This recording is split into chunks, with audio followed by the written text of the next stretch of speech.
Hello! We are back again in Genshin for a stream. A streamable stream. Let's see, is this thing gonna work? Making sure I can see the chat. Okay, there we go. So, it's Monday, let's do our... Wait. Let's do our dailies. Well, obviously we need to do dailies, but we should do our recycling bin.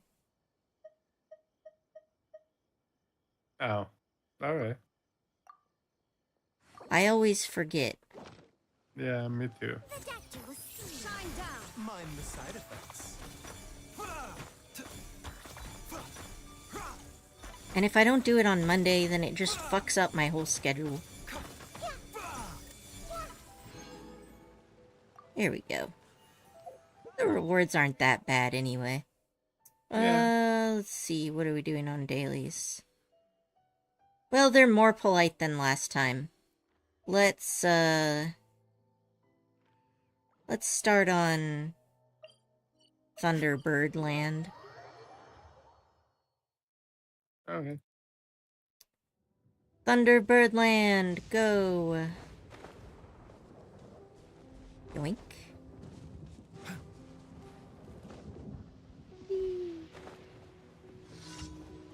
Alright, Leyline Monolith.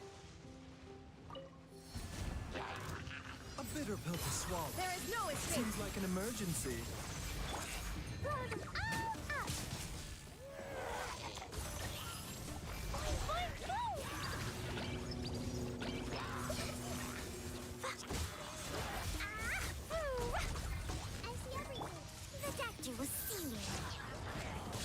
Yeah.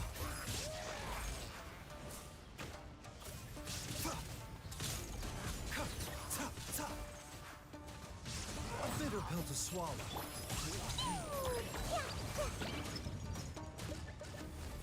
I see everything. Okay. One down. Yep. Let's go to the place with the mine. The place where Wander like murdered people.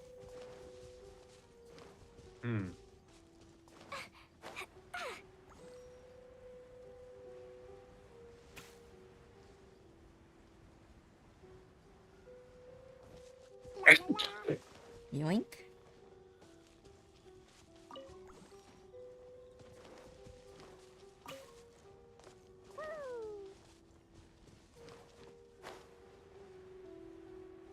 La la la.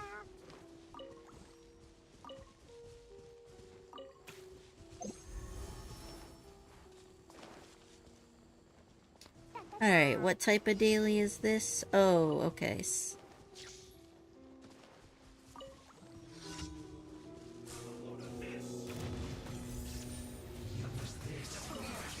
Too bad I can't steal the shit while you're in combat. Mind the side effects. Would have been nice, but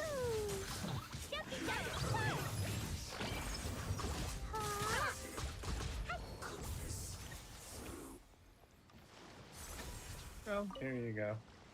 Danke. And safe zone is everywhere since we killed everyone, but for the sake of the daily.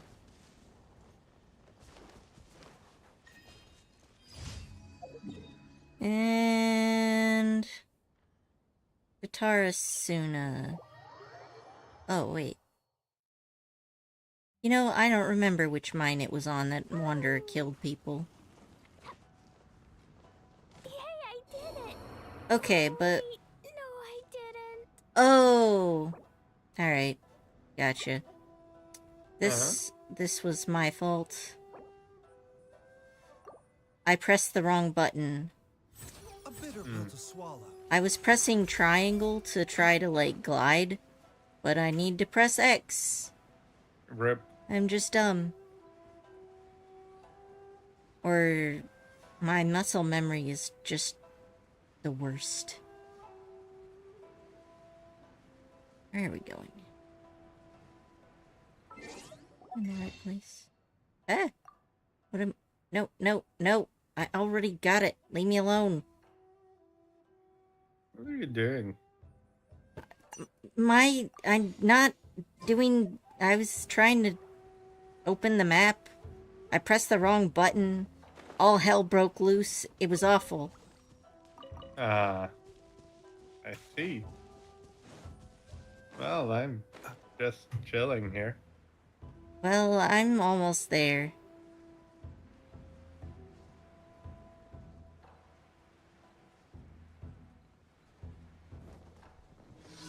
I'm doing my best, okay? Seems like an emergency. Mind the side effects. Everyone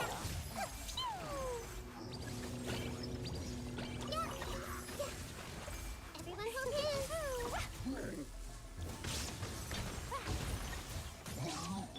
Mind the side effects. Alright, and... Where are we going? Over here? Mm-hmm. Mm-hmm.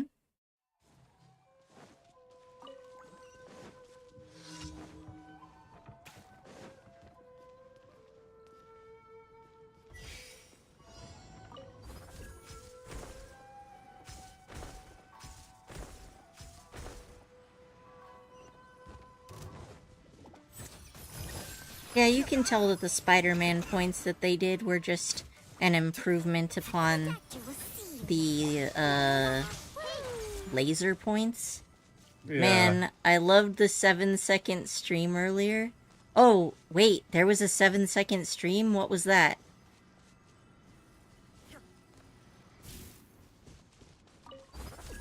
I think it might have been that sometimes OBS, like, creates a new stream that I didn't mean to create. Mind the side effects. So I have to, like, start and then stop the broadcast because it won't let me just delete it. I shed.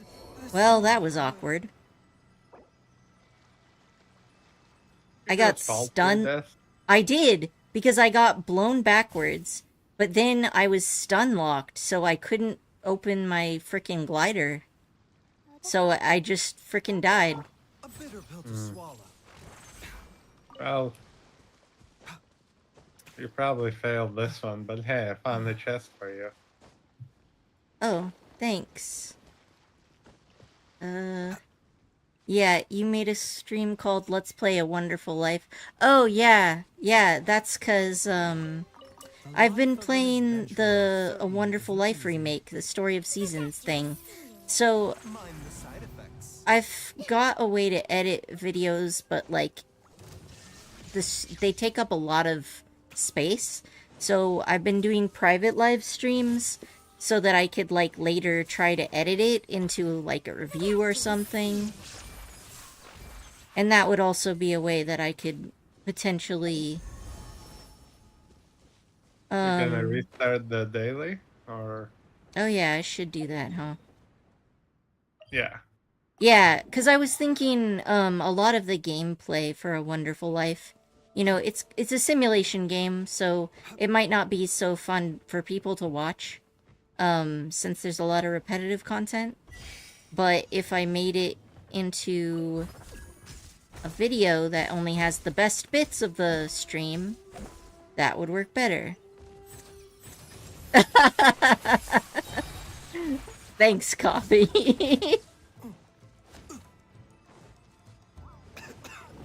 I mean, it is actually a genuinely fun game. Even without nostalgia goggles, I recommend it. But I'm also just a fan of the Story of Seasons franchise in general. Where am I supposed to be going now? That way? Okay. Up. It took me way too long to kill that slime, because it's a pyro slime, and my DPS is Klee, so I'm probably gonna fail this one again, because Korachi is not here. You'll be fine. I'm killing the slimes as they spawn. To give you more time. Are you? See? You're up to a minute now. Where am I supposed to be going? This way? Why is it not letting me teleport? What direction do you want me to go? Ah, okay, over here. Jeez. See, it just randomly decides that it doesn't want to work. Mm-hmm. Then I have to take the slow way. I don't know if I should laugh or be sad about the fact that Baishu coughs each time he runs. I know, right? Okay. I think I may barely make it. You'll be fine. You've got like 20 seconds left. Yeah, when I need to,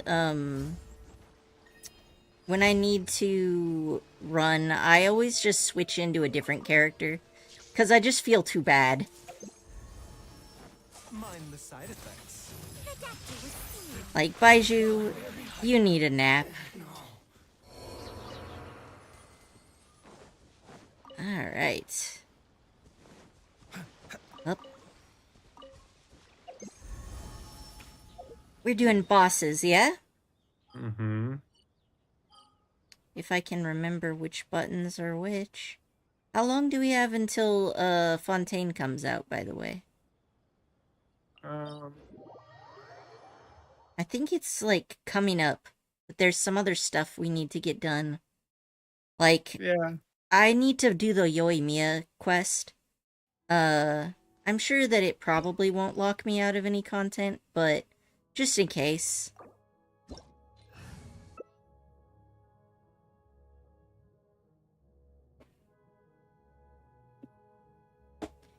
Be one of those things where you laugh first and then go, oh no, that's so sad, and then be sad. So I'll do both. Yeah, that's fair. On the road, one should take ample time to pause Hmm. and appreciate the wondrous scenery along the way. I also like when Baiju just, like, frickin' bullshits you. Where he's like, take time to smell the roses. And then the snake just calls him the fuck out and is just like, yeah, you're about to pass out, aren't you?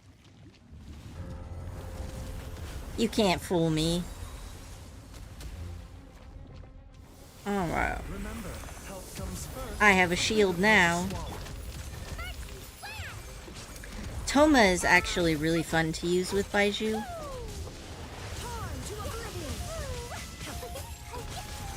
Anyway, how are you feeling today? Feeling any better?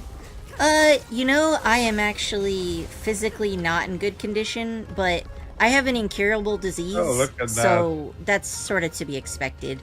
That It- cutscene happened with Nakida's dome. Uh-huh. I don't know if you saw it or not. Oh, no. Or I probably saw it, but I just was paying attention on murder. Well, it looked really cool. Mind the side effects. Let's see. But yeah, I have been doing a lot of laying down so that I can get through this flare and come out the other side feeling at least a bit better.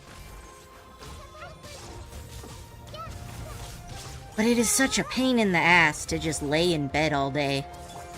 Especially since I'd had a really good health few months, and so I was like doing all the crafts.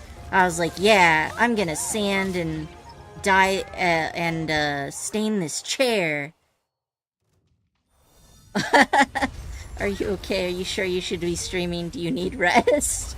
Oh no, you know, it's not like a terminal disease or anything.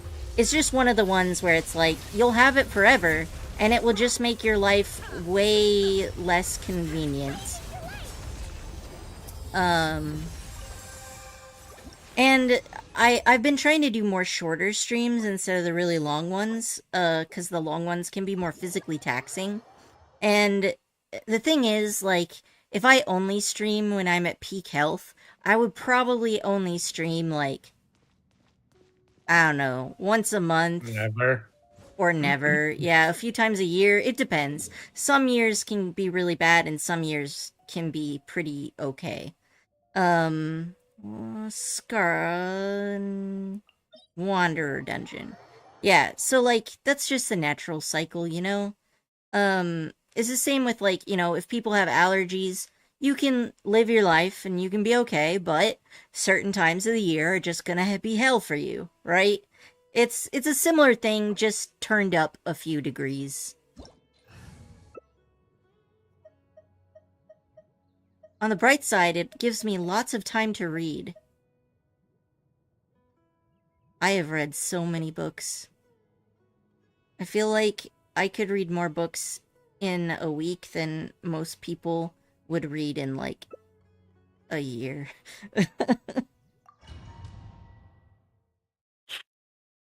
But yeah, so I've just been trying to do, like, kind of streams that I can do even when I'm sick.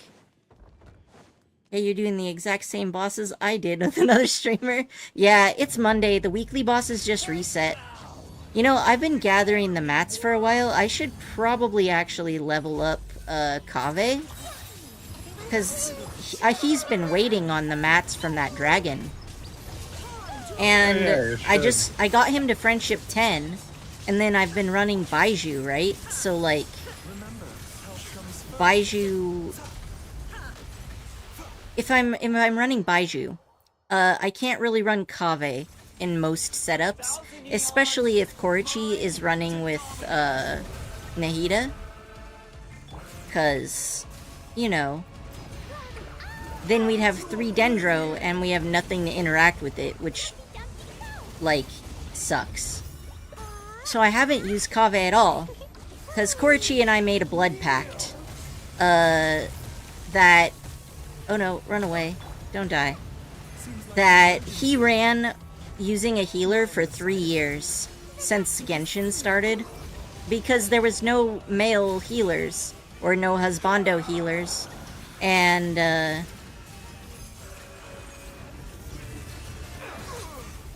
so now I have to run Baiju for the next 3 years.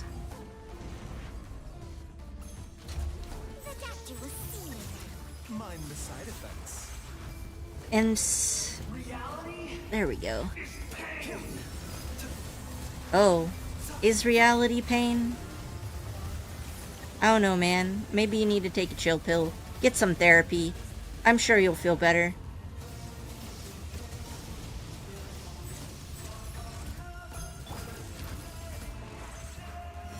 Dun, dun, dun, dun, dun, dun. Alright, my time to shine. My time to shine too. Yup. Alright, all of the dudes are done. Where is he? Aim at his dick. There we go. Not possible. Alright. Sir, your mom would like to have a word with you. Or is it the sister, though? Nope. You sure? Yep, because when she uses her ult, it's A. Oh, okay. Well, that makes sense. See, now, That's unfortunately, always her. I cannot see that as a bright side. I don't read books. I've only ever read through 2 books multiple times. The Adventures of Tom Sawyer, I'm guessing by Mark Twain, and I can't find the other books. So, I'm gonna be straight with you. The books that I'm reading are not, what we would call classical literature. I am reading trash, and I regret nothing. So, for anybody who wants to try reading trash, which, you know, can be nice, it's like the junk food of the book world, I recommend Novel Updates, because they have a ton of, stories there that people have, translated from, like, mostly East Asian languages, but sometimes others. And China has, like, a way more developed literacy culture compared to, like, for example, the US. Because it was always kind of a big cultural deal. And so there's, like, a whole bunch of people. Like, if you want to read, free novels that people have put up in English, right? Then you pretty much have to rely on fanfiction. Like, fanfiction.net or AO3 AO3 sometimes has more original content, but it's not always easy. And regardless, on both those sites, you have to kind of skim through a bunch of like novels that are so bad that they haven't even been edited and are full of like grammatical and spelling errors and various other very annoying and stuff that makes it so you can't suspend your disbelief. Mm-hmm. The two books I read multiple times are kind of from like the 60s or maybe the 80s. I forgot. Tom Sawyer by Mark Twain is definitely older than that. Oh man, I hate it when you bring from A the here. 80s, sure, but 1880s. Yeah, that's what I meant. You know. No, but what I was saying is, right, novel updates. You can just get a shit ton of stuff. Oh, I was supposed to destroy that probably. Yeah, you were supposed to destroy that. Why didn't you? I don't know. I'm used to ignoring the mechanics. This ends now. That really hurt. I mean, we didn't die. It's fine, isn't it? I did. Oh, You didn't even kill me. sorry. I've been healing as soon as it comes up. Or Wattpad. Yeah, Wattpad has some stuff. It's not my favorite, though. I do occasionally do that and get coins. I read more comics, as well. It just depends on how well my brain is functioning that day. But, ToppyToon is my favorite of the comic websites. And the Tachiyomi app is really nice on Android, but unfortunately, if you have an iPhone, there's like no good comic aggregate things on iPhone. There's a few that are works in progress, but they're really not even close to Tachiyomi, so... And let's see. But yeah, on novel updates, one of the nice things is that you can filter and find very specific types of content. I have been reading a lot of otome isekai stories, to the point where I don't even remember any of the characters. But to be fair, like, isekai has really been driven into the ground in the past decade. But yeah, if you need lots of stuff to read and you don't have tons of money, then that's a good thing. Besides, like, you know, the library. And most libraries now, if they're digital copies, they usually partner with, like, for-profit companies that offer a certain amount of books per credits, and then you only get a certain amount of credits per month. So, like, that's not always ideal if you're gonna be reading, like, 18 hours a day for 8 years. Oh, hey, we already got it down. Nice. Unless you can probably just break her with Glee. If you gotta kill her. I keep trying to catch one of my online friends. But I forgot he's asleep right now because he's 7 hours ahead of me. Yeah, that's rough. Hyun and I have that issue. Is like... Remember to kill. I'm working on it. Alright. Yeah, I rarely catch Hyun because my sleep schedule has been more healthy lately. The internet is such a weird place. Yep. Space and time. Taking a turn for the better. Mind the side effects. So, like, if you have, like, insomnia a lot, you'll just always end up making friends with people who are on the opposite side of the world from you. It is kind of cool, though, because you get to make friends with people from anywhere. Yes, I almost forgot to like the stream. Well, thanks, Coffee. I appreciate that. Mind the side effects. Yeah, I think I actually have a decent amount of friends that are from, like, Going somewhere, lady? Southeast Asia, maybe? And also... what was the other one? Well, there were a few of them. I would never forgive myself if I didn't like to stream. No worries. Even if you don't forgive yourself, I forgive you. How magnanimous. Mm-hmm. So, Coffee and Korichi, have you guys checked out that new event yet? Nope, Not I the summer haven't yet. one? I haven't either. Maybe we should check it out now. I think I'll pass. I have really bad allergies. I'm gonna take some of that stuff and try not to die. Yeah, it's cool, but also upsetting, especially if you get along with that person a lot. Yeah, it's true, because you can kind of, you can basically be separated by time, to the point where your schedules will just never match up. I did the entire event yesterday. Oh, nice. I'll be Well, back. I'm gonna try to do it now, and we'll see how much of it I can get done. The nice thing is, it's all set up, or it's all unlocked, so I don't have to spread it out if I don't want to. Throw into the vine wreath using Yao Yao's elemental skill to score points. During the challenge, all party members will receive a cooldown reduction. Knock the slimes into the vine goal. Okay, using Heizo's charged attack or elemental score to score points. During the challenge, all party members will be unable to use elemental burst and will receive a cooldown reduction. And the last one is use Kadehara Kazuha's elemental skill and elemental burst to break enemy shields and instantly defeat them. During the challenge, all party members will receive a cooldown reduction and constantly regenerate HP. Well, this looks like it could be fun.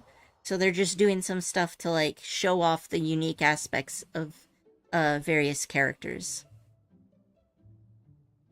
And since it's not necessarily all about combat, I don't care that I'm using trial characters. Okay, I'm back. Welcome back. Because I get along a lot with my friend that's 7 hours ahead of me, but only time I can catch him online... Wait, am I... Oh, there we go. There we go. And here. Yep. Huh? Is that it? Okay. No, that's not it. I see, they're trying to block me. What? Don't be scared. I had to hit it twice? You're up. Stay put. Don't be scared. And the only time I can catch him online is from 11 a.m. to 4 p.m. Oh, that's rough.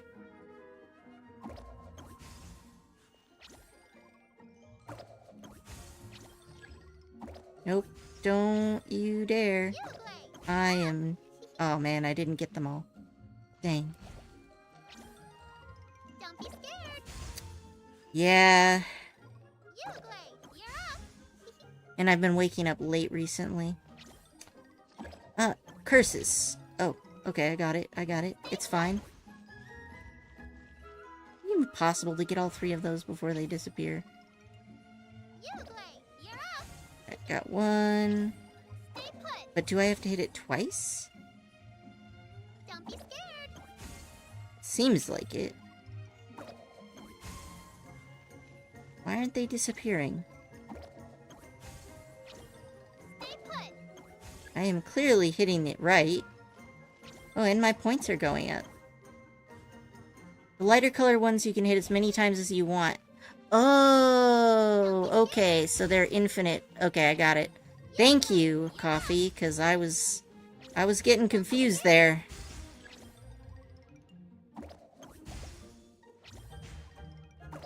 That disappeared before I even threw. Rude. You're up. Oh. Stay put. Alright, challenge completed. Oh, it's not going to tell me how well I did? The audacity. Alright, so this one, I'm going to do a kick. Is that his skill?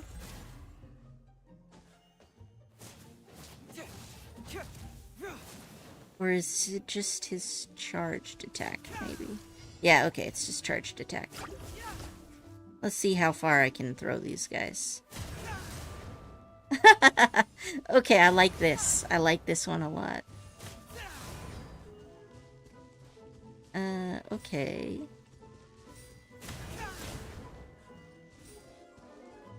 You're just gonna stay there and wait for me, I see.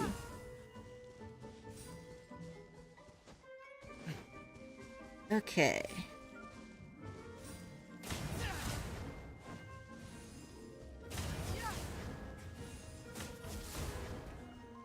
Not as easy as it looks. I guess it doesn't look easy either, but...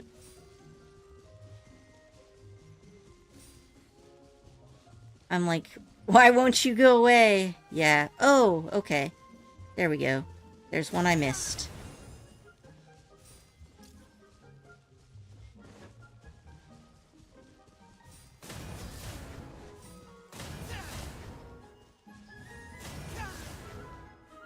Okay, you clearly would have made it, but you just didn't.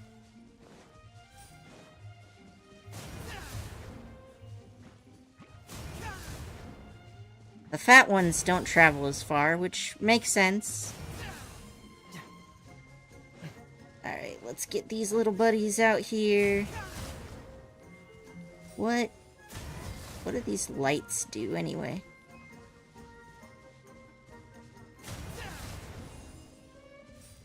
Alright. Okay, there's a bunch of them now. Bonk. Come on. There we go.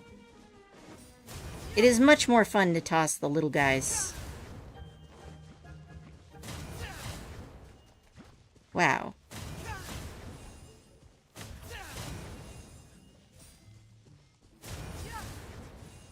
Alright, and I gotta get these guys over here. Is it? Bonk. Oh, alright, I was angled wrong.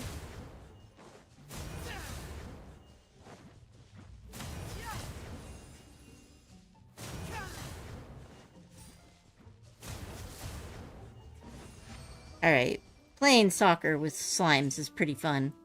It's better to do these in co-op because it's faster. Unfortunately, I learned that on the very last challenge. I could do that, I suppose. Actually, We could do that tomorrow if you want. I just feel terrible today. Oh, right. Yeah, because in co-op Yep, okay. Cool, well then why don't I save it after I do this one? That way we can do it together. I'm always happy when there's a multiplayer event that we can play together, because it's more fun than just doing it yourself. Slime's seriously refusing to go into the goal. Hey, so get better at soccer, jeez. Honestly, same. Alright.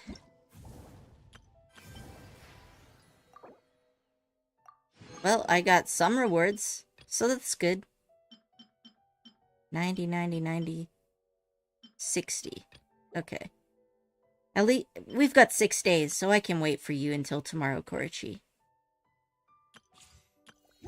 Or, you know, Wednesday or whichever day that works for you. I might do some more of these games then. Because I have not finished them.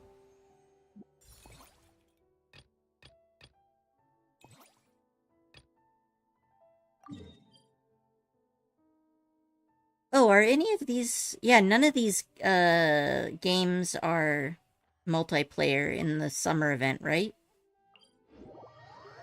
I can't complain. I don't play soccer, and if I did, I am not getting anything in the goal. Okay, honestly, same, though. I managed to barely become passable at basketball. But beyond that... Oh, I'm pretty good with archery. Shooting guns and darts. Like, I'm good at aiming, but I'm not good at coordination. going the wrong way? Ah, yes, I am going the wrong way. Also, I have Scar in the party. Why am I walking?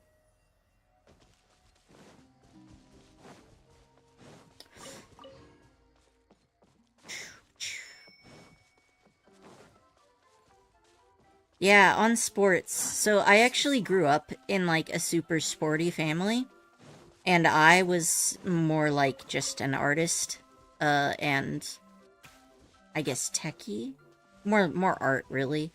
And my dad had insisted that every year in school, starting in middle school, we had to join a school sports team. So the first year, anytime I kick a ball or something, it goes complete opposite way. Oh no. Yeah, I'm not great at that type of coordination either myself. But, yeah, so in middle school, I was being forced to do a sport. I did basketball, but all of those people had been, like, in basketball together since, like, elementary school. And so they didn't really want me on their team to begin with. So they just, like, oops. And then my dad didn't turn up to any of my games anyway. So then I was like, alright, next year I got clever. And what I did is I had a friend who was the manager of the volleyball team. And so I became co-manager of the volleyball team and told my dad that I was on the volleyball team, which is technically true. But since he wasn't going to show up to any of the games, he never caught me. I felt pretty good about that one. I was like, ha ha ha, you can't trick me into sports now. I'm too smart for you. If anything, I'd be better at volleyball. I learned that at a 4th of July party, I was the only one scoring my team any points. I was mediocre at volleyball, which is better than I was at most sports. But I could be pretty okay at tennis or badminton. Pretty much any of those games where it's all about aiming. And although tennis could be a bit much because, you know, you have to have really good stamina. Of course, I did have really good stamina when I was growing up because I wasn't sick yet. But sometimes genetics just boop you on the nose later in life. Oh, too far up.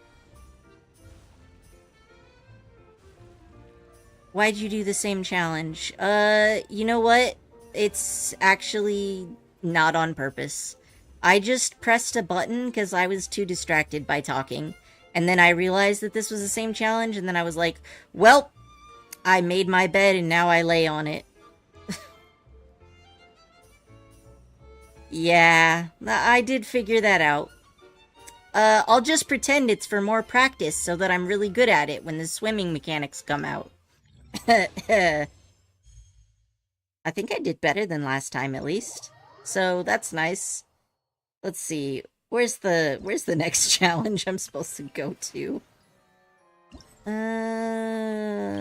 This cute little guy. Oh, yes. Let's get all of these goodies. Alright, number 3. Where is this one at? Over here?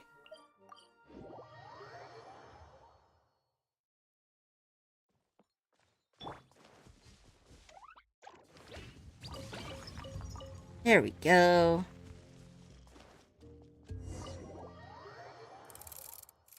Alright, what is this one?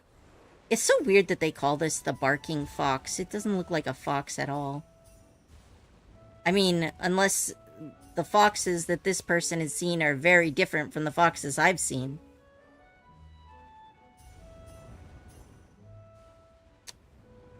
Hey, Coffee, what's your favorite animal? Also, Korichin, your favorite animal's a cat, isn't it? Yep. I knew it.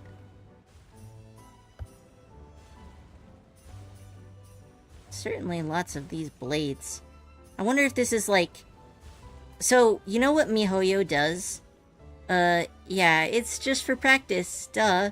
Because flights is the same as swimming. Yeah, I'm actually pretty sure that they're doing this. Because that's what they always do, you know? They do it as a test for their mechanics. Like, they do events. Or like, in Inazuma, they have those, electricity points. And those were basically prototypes for Sumeru's Spider-Man points. And they did the, you know, the gadget with Sorush. The barking fox, man, I don't see any foxes or barking clickbait. Honestly, that's too real, though. And... What was I talking about? Sumeru. Well, anyway, my point is that they use events like these to test out features that they're gonna release, in a more expanded way later. So, they had Sorush, and controlling Sorush is very similar to what we're doing here. So I feel like Sorush was like version 1 of testing swimming mechanics. And then this event is like version 2's testing improved swimming mechanics. My favorite animal is a fox, actually. You know what? Me too. Although, I do have more than one favorite animal. But if I had to pick one, it would probably be foxes. I don't care if that makes me basic. Foxes are popular because they're great. Where am I supposed to be going? Is it down or up? Let me look here. It is not going to tell me whether it's down or up. Let's say it's down. Ah, see, now it's pointing down. Yeah, I also really like seals, and seals are definitely one of my favorites as well. I want a fox so bad, I just hate that they will tear up everything. Oh, they also smell terrible. Probably one of the reasons why foxes never got domesticated in the same way as, like, dogs or cats, because they have... But that's too much. I can't. They have scent glands in their butt, or, like, around their butt, and it smells really bad. Let's see. No, really, it's all right. We want to do everything we can for the domain. My second favorite animal is a chinchilla. So if I can't get a fox, I'm getting a chinchilla. Chinchillas are adorable. But I heard that they're really hard to care for. They're like super high maintenance. They are super cute though. You know what I also like? Sugar gliders. They're so cute. I want to see them just like gliding around my house. But I understand that like in real life it probably wouldn't be as fun as it is in my head. Because they'd probably just shit on everything, like birds, you know? Yes, and to be completely fair, I'm the one who caused this terrible mess in the first place. Oh? What happened? Did Byron miss something? Hello, you two. Lessig was just telling us what happened. Perhaps you should allow me to explain. I'm afraid it was I who caused all this trouble in the domain. I knew it. I called it. He stole something he shouldn't have touched. Oh man, I really want to play Genshin, but I sacrificed it. Dude, Hyun, just because you're not streaming Genshin doesn't mean you can't play. Play Genshin anyway, man. Yes, it was Lustig. To be precise, I saw a most exquisite water orb at the entrance of the domain. It reminded me of an astrolabe my grandfather gave me when I was 7 years old. Well, I love animals, so I don't care what I have to do. I will care for them and give the ultimate love and affection to them. More power to you, honestly. You know, I think volunteering at a zoo would actually be really fun. It's definitely not in the cards for me in this lifetime. But, you know, maybe if there's, like, an option to be a cyborg in the future, and I get this cool robot body. Oh, I sacrificed Genshin thanks to storage issue. Ah, that's understandable. Hyun, do you play, wait. No, you must play on PC because How would you stream otherwise? I don't think you can stream while playing on mobile very easily. I was curious if it could rotate, so I reached out and touched it. By the way, thanks for the B-Day shout-out. Oh yeah, happy birthday, Hyun. Little did I know that it was I hope you had a the great cause of day. this entire domain. What I mean to say is, I knew something was wrong as soon as the whole place started flipping. It's not just your fault. I failed in my responsibilities as the caretaker here. Oh, I knew I should have put the core somewhere more secure. Yeah, that's rough, Edya. Oh, you mean the big ball of water at the entrance? So, Hyun, you do anything fun for your birthday? Great day indeed. Nice. Yes, that's the one. Anyway, after giving it some thought, Lessig has offered to perform some more repairs and maintenance to help support the domain. But we were concerned he wouldn't be able to handle it all alone, so Eula and I will also stay here to lend him a hand. But don't be mistaken. I'm not doing this out of the kindness of my heart like Kale. My job is purely to monitor and ensure that Lessig doesn't cause any more trouble here. Eula's like, don't mistake me. I am not as easily taken advantage of as Cole is. Yeah, that'd be fun. I'm just making sure to not be taking care of tigers, lions, monkeys, basically absolutely any animal in there that will not hesitate to hurt me in any way. Fair. I have heard that monkeys are giant assholes, which makes sense. The girl that I crushed on sent me a gift, and she wanted me to play the game she gave me for this weekend stream. Oh, nice! Congrats, Hyun. Oh, sure. I don't think anyone's buying that anymore, Eula. Though I do remember that Amber mentioned we should just nod and agree when you act like this. I bet the game she gave me is legit, like, getting over it version. Getting over it version. I'm not sure I understood that phrase used in this specific context.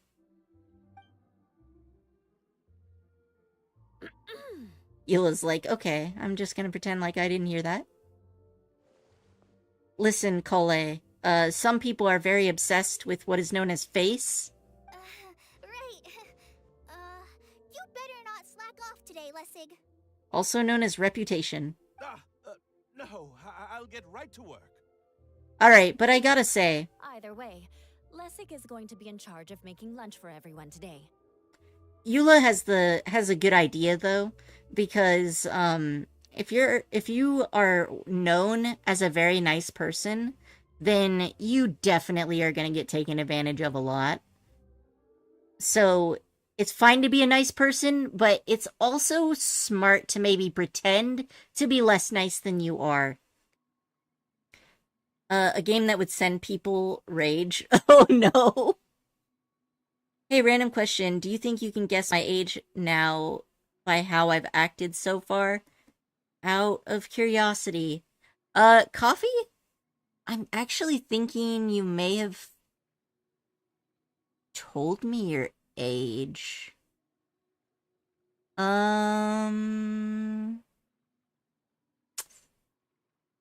Yeah, when I first started streaming, for some reason I assumed everybody on my streams were adults, and then I had several people be like, I'm in middle school, and I was like, oh, right.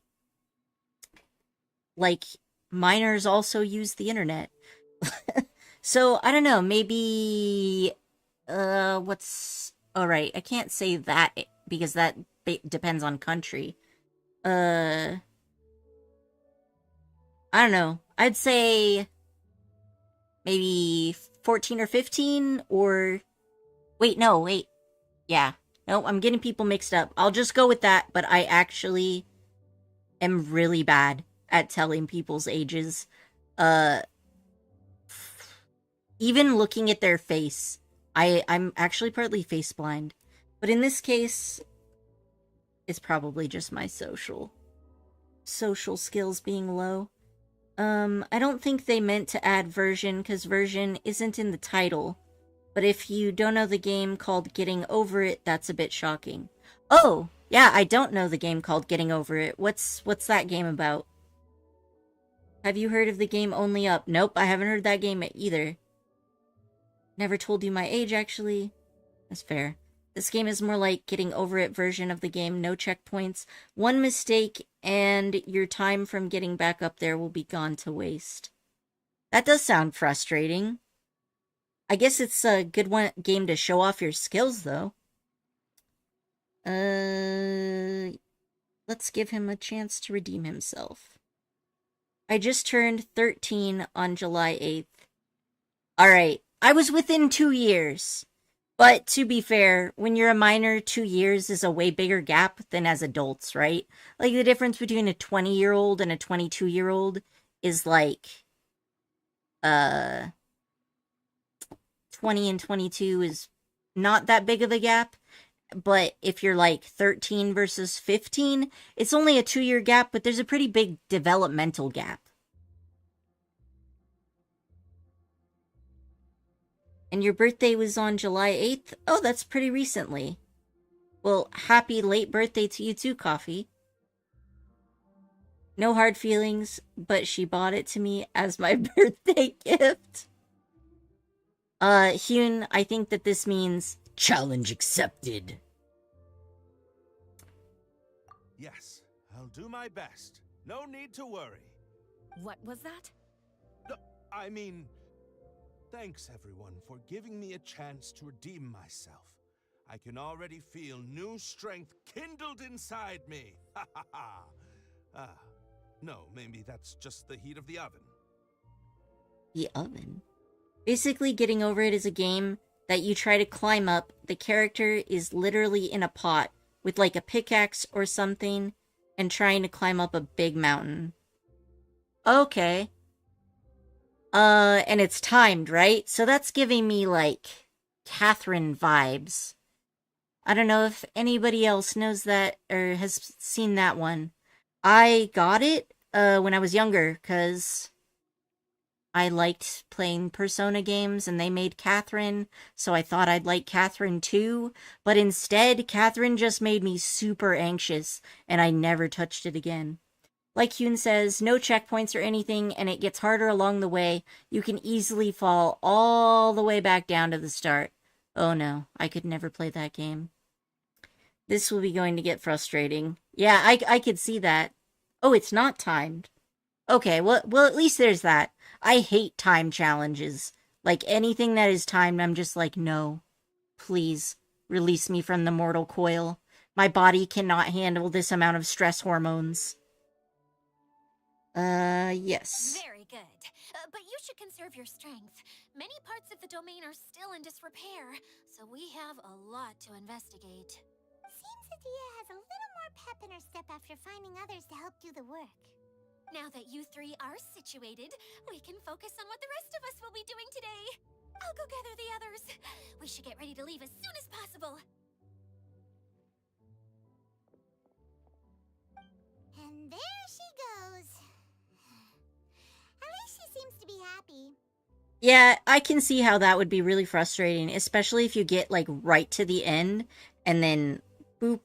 Like, I get frustrated just climbing cliffs in early Genshin when we didn't have the stamina bar, because you always get to the top when you just barely have it.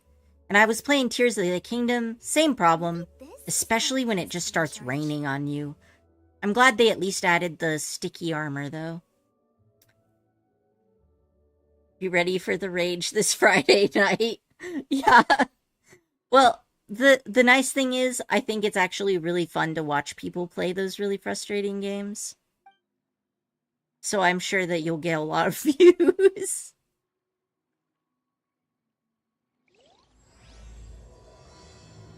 Oh, I started part 3, did I? Alright. Where... Oh, right, it unlocks more of the map. I totally forgot about that. Where am I? I want the Fox game. Have I done all the Fox games? No, there's one left. What about these? 1, 2, 3, 4. Okay, I've done all those. I need this one. I have to do the quest first. So let's see where this quest leads me. Trust me, just from what I've seen of the game and seeing how mad people get, if I were to play it, I'd actually break my controller at some point. Yeah, don't do that. Those things are expensive. Over here. Oh, there's more teleport points that I need to unlock. Let's see. Is there a railway that leads to this area? No, it looks like it's all kind of self-contained. Maybe I could use this one. I got jump scared by my friend when playing Roblox Doors, and that's it. Oh, I hate jump scares too. I actually used to love horror as a kid, but after growing up, I realized that mostly I would always very loudly proclaim how much I loved horror so that other people would, like, see me as badass. And not actually because I enjoyed the genre. And I still do like some types of horror. I just don't like jump scares. I like psychological horror quite a bit. Nah, I hate the rain in Breath of the Wild. It always rains when I need to climb. I know, right? But in Tears of the Kingdom, they added a armor set that will prevent that from happening.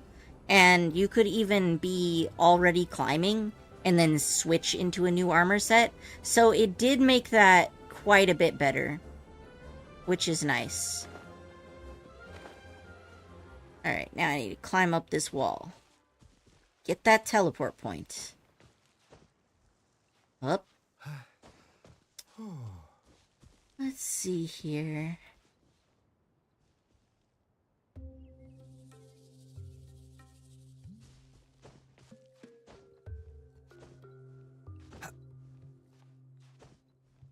Yeah, it's always nice when I switch from playing Tears of the Kingdom to playing, Genshin, because then I'm just like, ah, yes.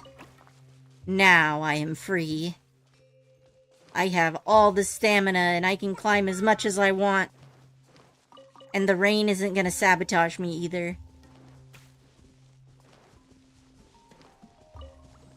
Ugh, this is why I was bringing Tartaglia around into my party. Let's see. Come on, Ajax. There you go. That is not what I meant to do, but it's fine. It worked out in the end. Guessing you are gonna unlock this one, right?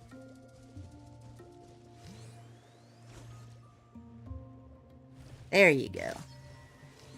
And looks like our last one is over here.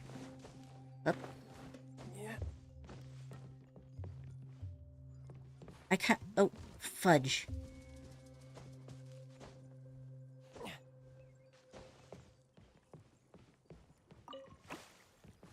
I kind of dislike my parents right now. I'm really into horror stuff, and me and my parents recently went back to church. My parents act differently now and basically block anything that's horror themed. Oh, that's rough. Yeah, it sucks when you're a kid and a lot of parents don't give their kids much choice in terms of, like, religious expression stuff.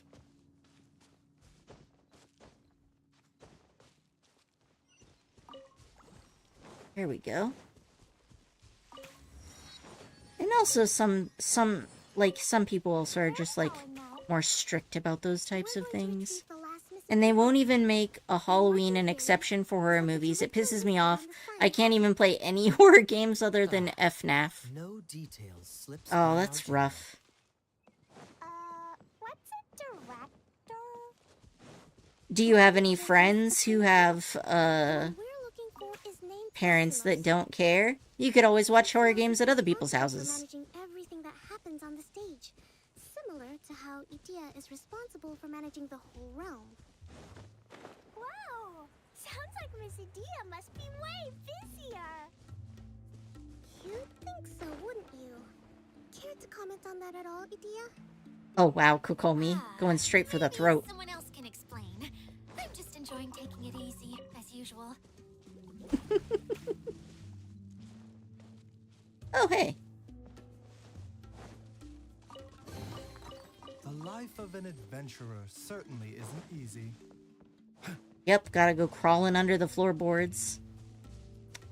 Yeah, when I was growing up, my parents didn't approve of computers or TV. So I only got to watch TV pretty much at other people's houses. 1, how do you watch horror games? 2, yes, I have one friend from the church, but I've never been to their house. Yeah, it depends on, like, you know, circumstances, right? Like, if they're also from the church, are their parents, like, as hardcore as your parents about it? And it also depends on, like, what kind of, how do you play your games? Because if it's a laptop, that can be packed up and brought places. But if it's a desktop, I mean, you could technically bring it with you other places, but it's risky and a lot of trouble. Like, it's really annoying. And it also is more likely to get damaged when you move it, so not always a great idea. Mobile games, however, are a lot easier, and I bet that they'd be a lot harder to police. Oh. Y'all just double stacked, huh? Good on you. Live your best life. Alright, over there, huh? No! Did I get it? I did get it. Phew. My one friend from church isn't a Christian, though, and my parents are paranoid of them because they're bisexual and go by they-them pronouns. Oh, so your parents just don't let you go to their house? Cooped up in his treehouse making props or writing scripts. But I'm trying to remember now. Where is that treehouse of his? Huh? You don't remember? Hey, don't forget! I'm just the mascot. I believe it's that way. I have not been paying attention to the story, and now I know nothing is going on. Though he might prefer to be alone, given he often has to move stage props, I suspect that he lives near the theater. And having a view of the entire stage would be useful when imagining a production's actual stage flow. So if I were him, I'd probably pick a treehouse over there. Anytime I talk to my parents about them, they're both like, don't let her tell you anything and try to make you think what she does is okay. Like, man, leave them alone. Ugh, yeah. I'm sorry, that's real rough when your parents are like that. Like, it's unfortunate because a lot of Christians, you know, and speaking for myself, I grew up in a predominantly Christian area and saw a lot of that kind of stuff. And it's really not great. It fucks you up, and it's like, dude, even if you think it's a sin, like, mind your own business. He who has, like, never committed a sin, throw the first stone, right? Like, it's even in the Bible. You're not supposed to judge other people. You shouldn't be nasty to people just because they live a different life than you. My friend never talked about that stuff, never even mentions it. They're a normal person, and my parents refuse to see that. Just wish they'd stop being so rude to them. Yeah, like, I understand. It's sad when your parents, who are supposed to be, like, your moral role models, like, disappoint you like that by just being, like, putting more hatred out into the world, especially with somebody who's so important to you in your life and, you know, like, a close friend or whatever. Because then you feel bad, and if you have them over to your house, you don't want your parents to be nasty to them.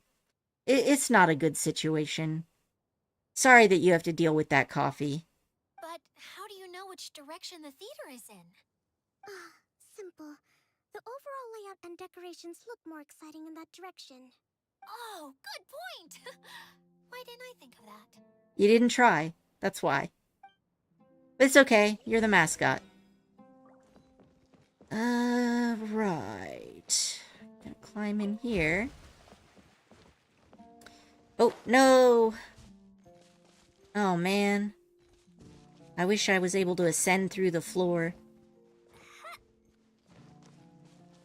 How far down do I have to go? Oh no, this is the worst. Alright, let me back up, please.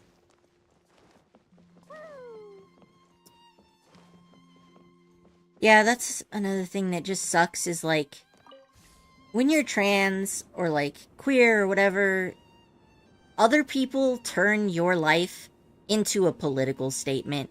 You're not allowed to just be a person, and they won't let they don't want anyone to see you as a person.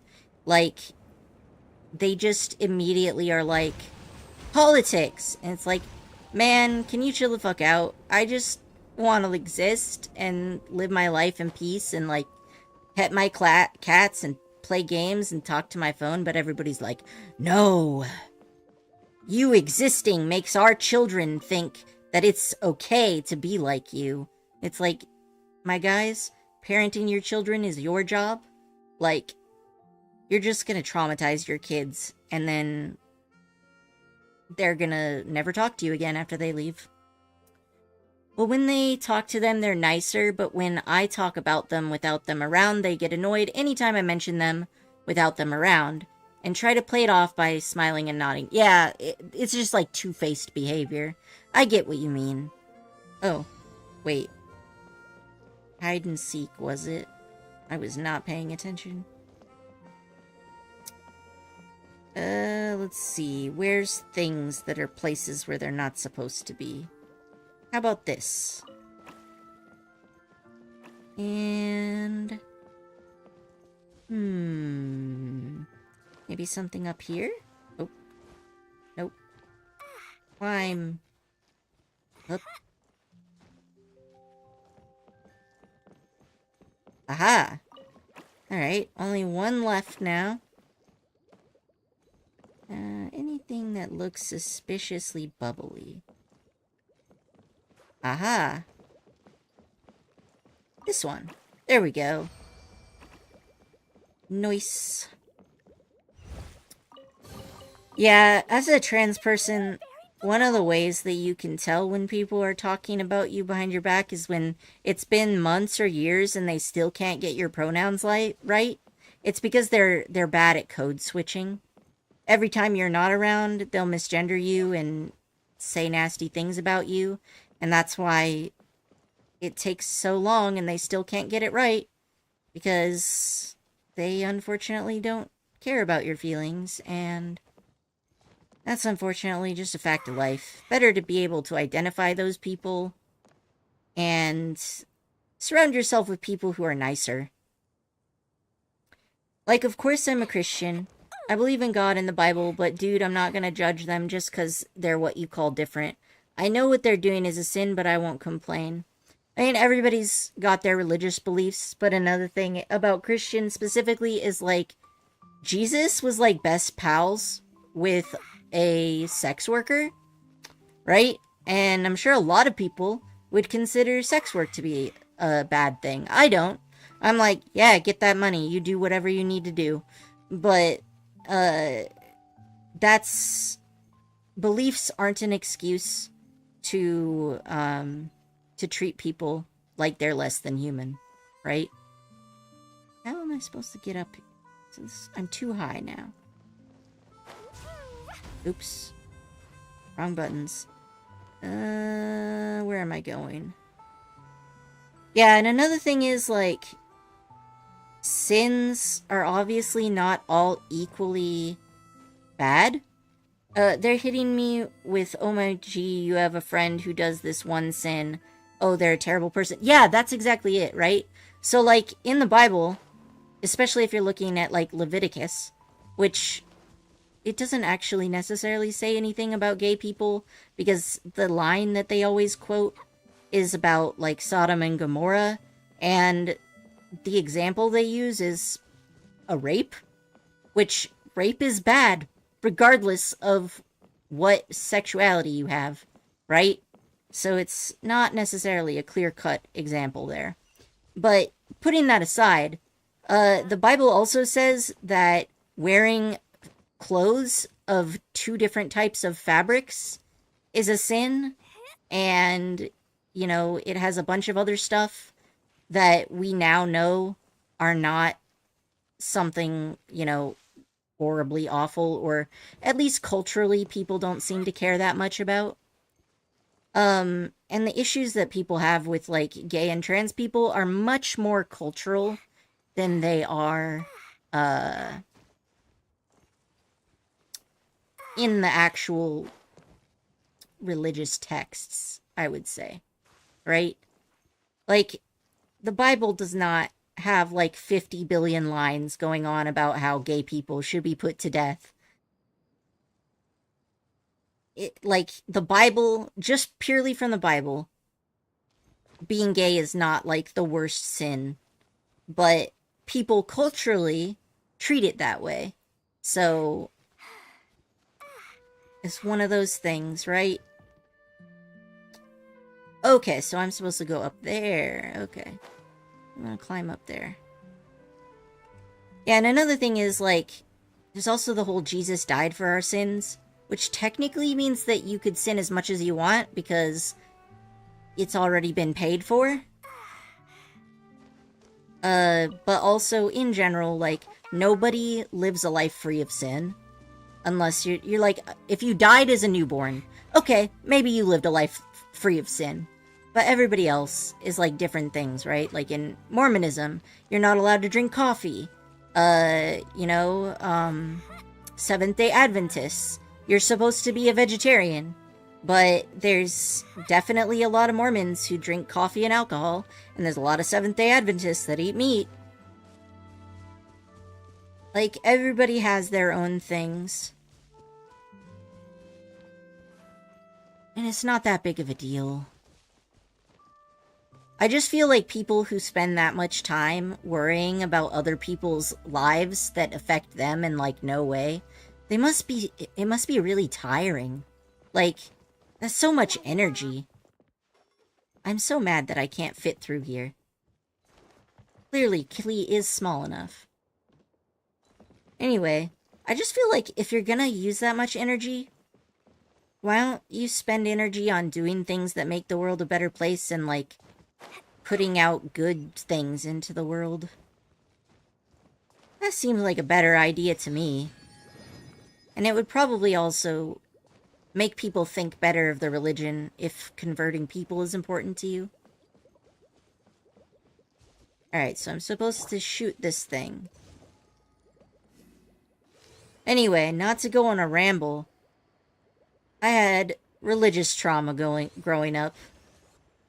But I also think people just fight over the most ridiculous things. When I was in middle school, there was, like, my mom's religion is Seventh-day Adventist.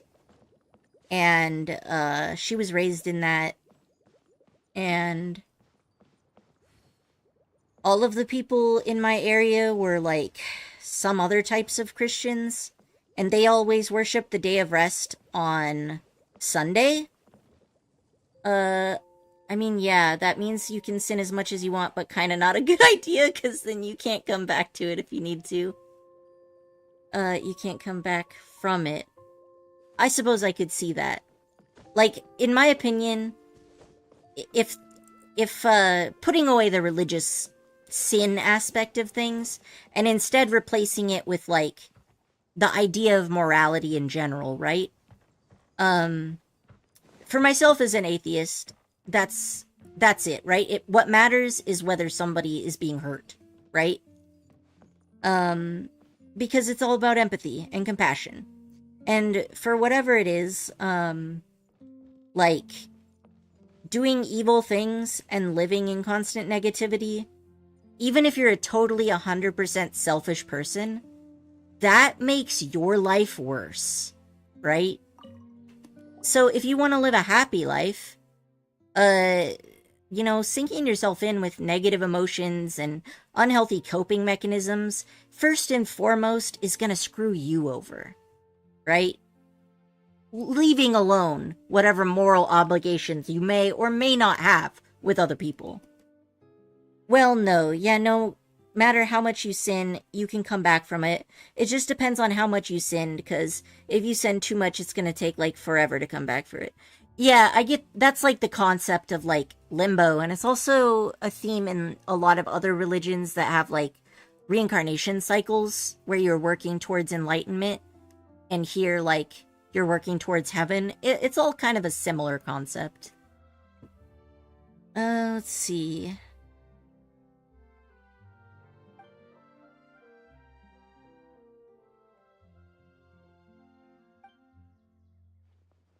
But yeah, like, um, I feel like people will bicker over the dumbest things. Like when I was in elementary school, like I said, in in the Seventh-day Adventist, the day of rest is Saturday because it's like the end of the week, right? But then everybody around me was like, "No, the day of rest is Sunday because Jesus died and was reborn on a Sunday." And I'm like, "Y'all, isn't that what Easter is for?" But but it doesn't really matter. Like, let's see. Step into the brand new day's 3-day reverie. Ooh, that sounds like fun. I want to swim in a pool of Mora.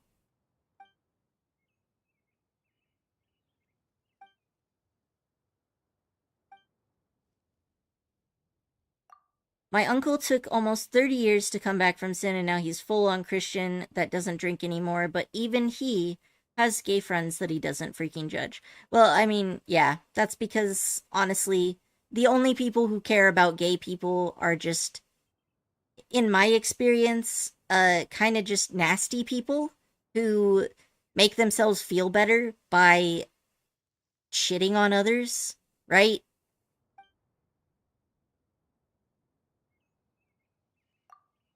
Yeah, Paimon, let's be actors. Yeah, I just think that, you know, I'm sure a lot of it is also generational trauma, you know? Because a lot of people have all this negative stuff because they had really bad childhoods and painful parts of their lives. And that's why everybody just should go to therapy instead. It really will help. But only for people who, I mean, obviously, the people who go around being nasty to other people as a coping mechanism for their own shitty lives, they're not gonna always benefit from therapy because they won't cooperate. You have to actually try in therapy. You can't just go and then expect all your problems to be solved.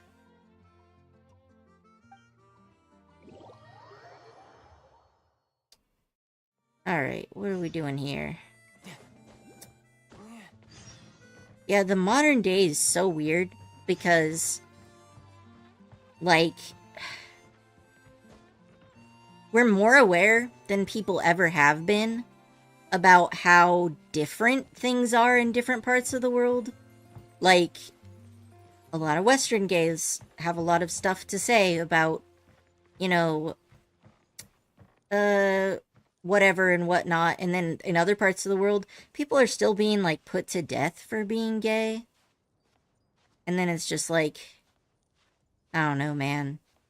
There's good sides and bad sides to being this interconnected via the internet. Let's see here. Oh, nope, don't fall. Where am I supposed to be going? I don't know, but I'm gonna go this way. This seems like a thing to do. No time to lose. I could get used to this. So I can't climb that. Okay. Note to self.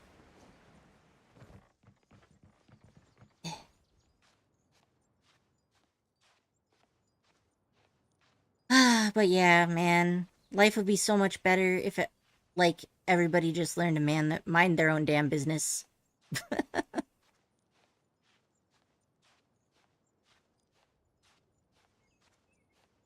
There we go. Little bubble dudes.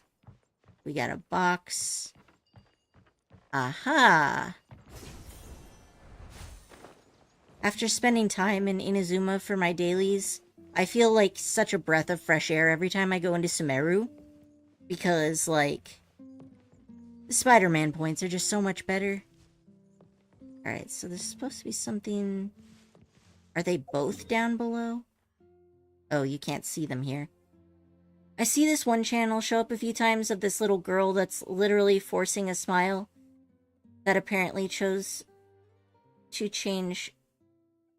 So you're talking about a trans girl?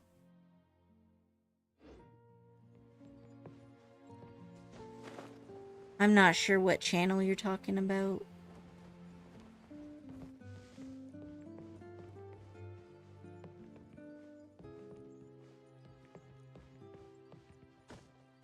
And the dad makes his way into every video somehow. He tries to pop in from the sides randomly. Is this like a YouTube channel? Like a father-daughter YouTube channel, sounds like.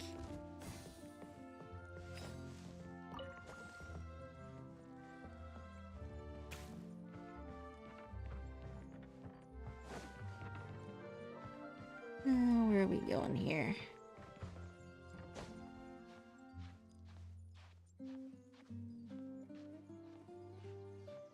This girl is literally like 7, apparently changed at 4 years old. That's actually not that unusual. I mean, if you look at cisgender children, they often have pretty strong sense of their gender at a young age. And they've also done a lot of studies on it. I mean, just speaking for myself, I definitely, if I was younger, it would have been obvious I was trans at that young age. When I was 5, I found my my dad. He was really upset that he didn't have any sons. And I had been reading Japanese comics where, if anybody else has read stuff like Ron Mahaf and whatever, what am I supposed to be doing? Did I win? Did I lose?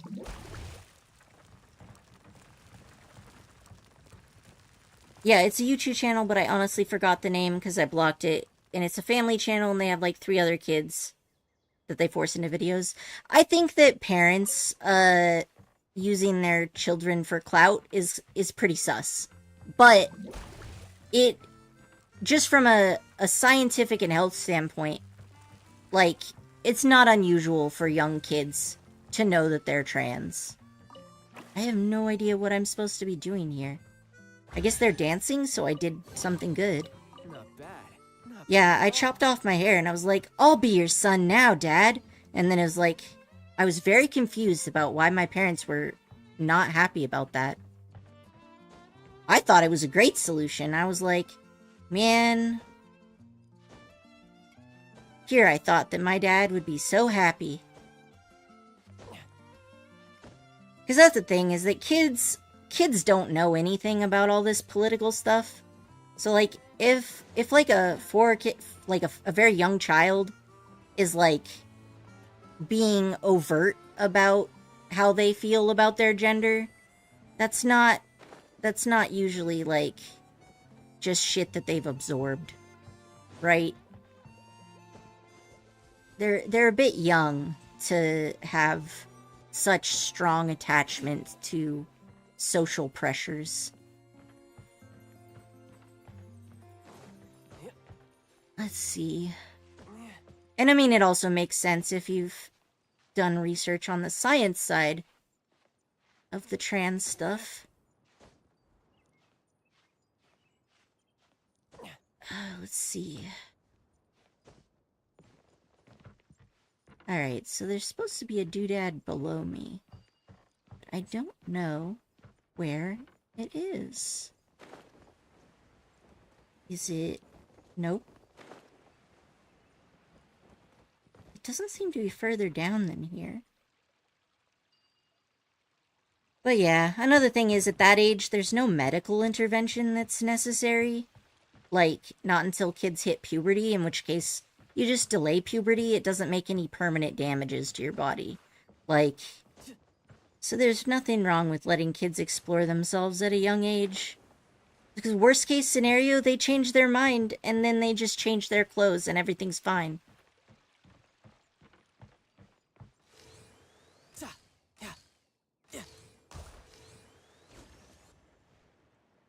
I told my church friend I'm a straight ally, and they went, wait, really? Damn, I thought you were bi, to be honest.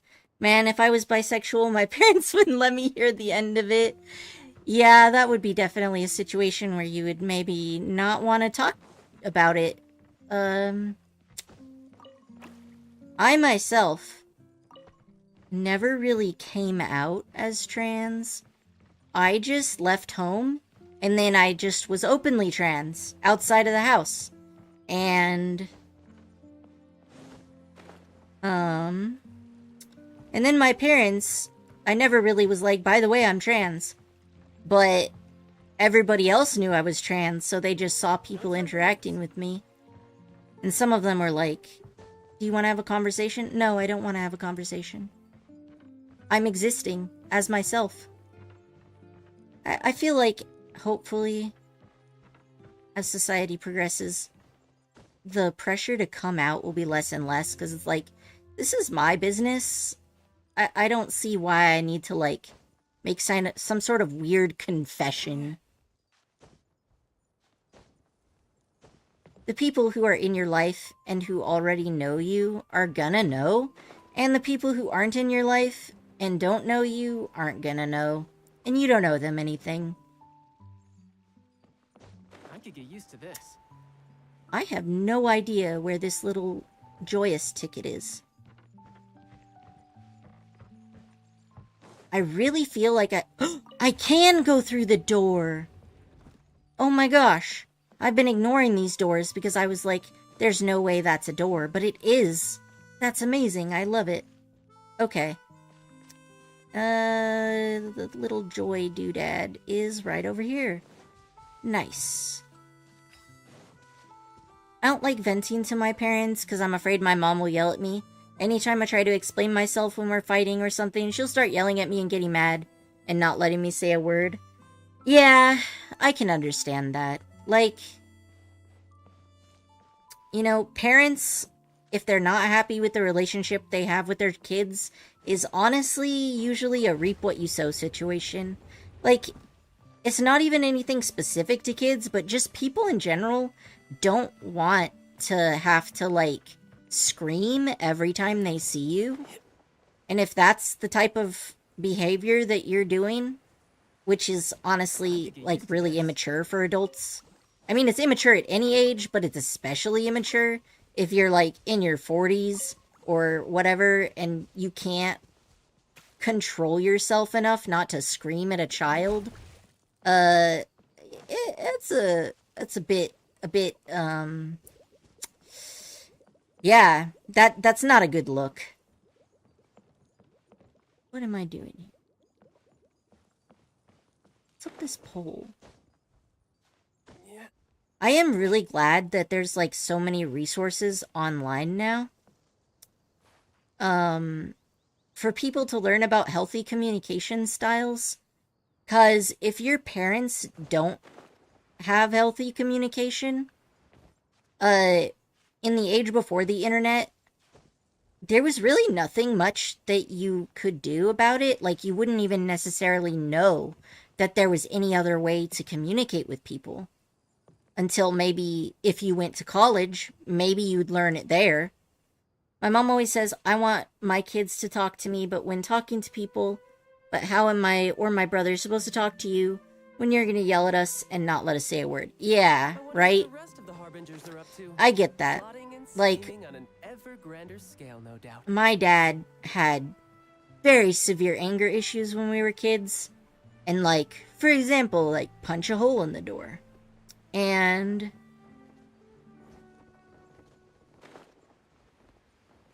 then, like, you know, maybe he wanted to do something, if he was randomly in a good mood. Maybe he'd want us to do something with him, but, like, they're kids. Like, kids don't know what's going on. They know that you're angry and they're scared of you. And you can't have a decent relationship with your kids when your kids are terrified of you. And they don't know any better, right? Like, as an adult now, if I'm facing an angry, screaming person, I know how to handle that situation whether they're a relative or not, right? Like, I know ways that I can direct conversations better, and I also know ways of, like, removing myself from the situation because I have more control over my life as an adult than kids have, right? But when you're a kid, you don't have any of that. And all you know is that your parents are fucking terrifying and you don't want to get hit or whatever. Anytime you try to explain yourself, she just goes, I already know what you're gonna say. And when I ask what I'm gonna say, she doesn't respond and sends me to my room. Yeah, authoritarianism is not a good parenting strategy. It's just not. Because it doesn't teach kids anything. It just confuses them.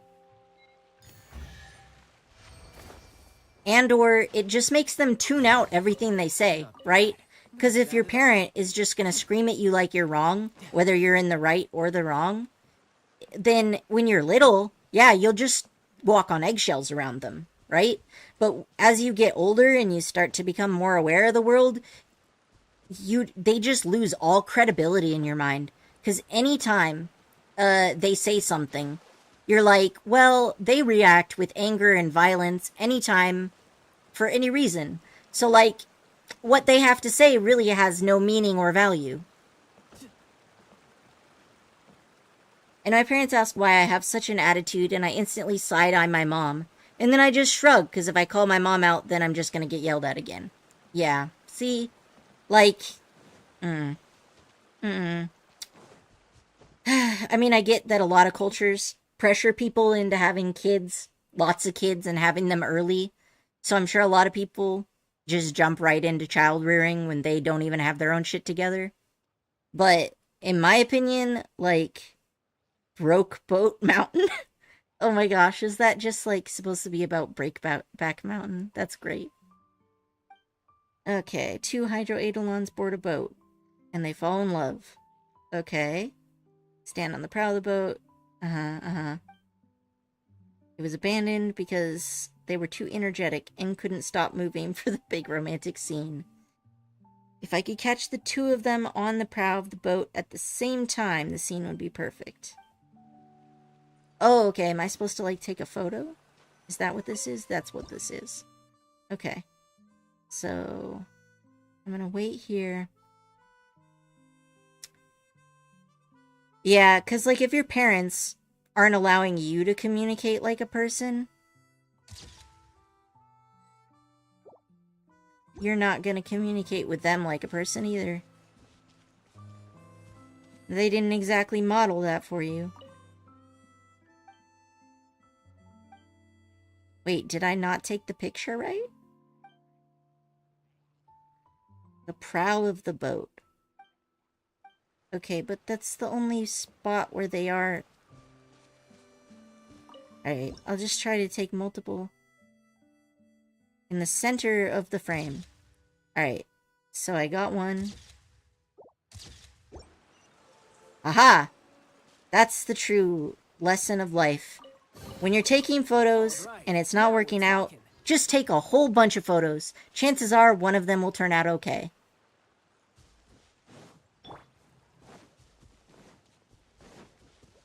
Hello.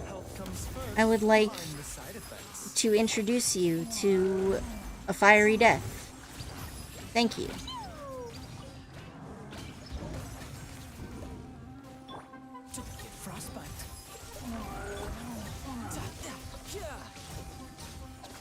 Who's next? Freezing is so great. Alright. There. Yeah, and when my parents fight, my parents stupidly ask, why did you get such an attitude? Like, you expect me to stay calm when you're the one who has the attitude first. Yeah, I mean, like, authoritarian parenting is just basically the idea that there's no such thing as right or wrong. It's just do what the parent tells you to, or else, you know? Which, you know, is not ideal for teaching people to be functioning adults.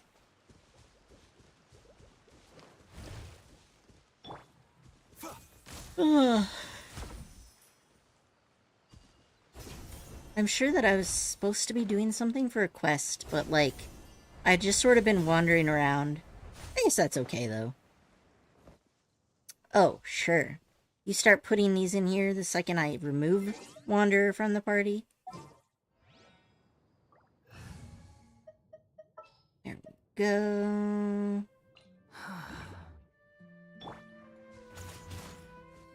Wanderer's just like, I don't want to be here. Too bad, good sir. It's time for your community service.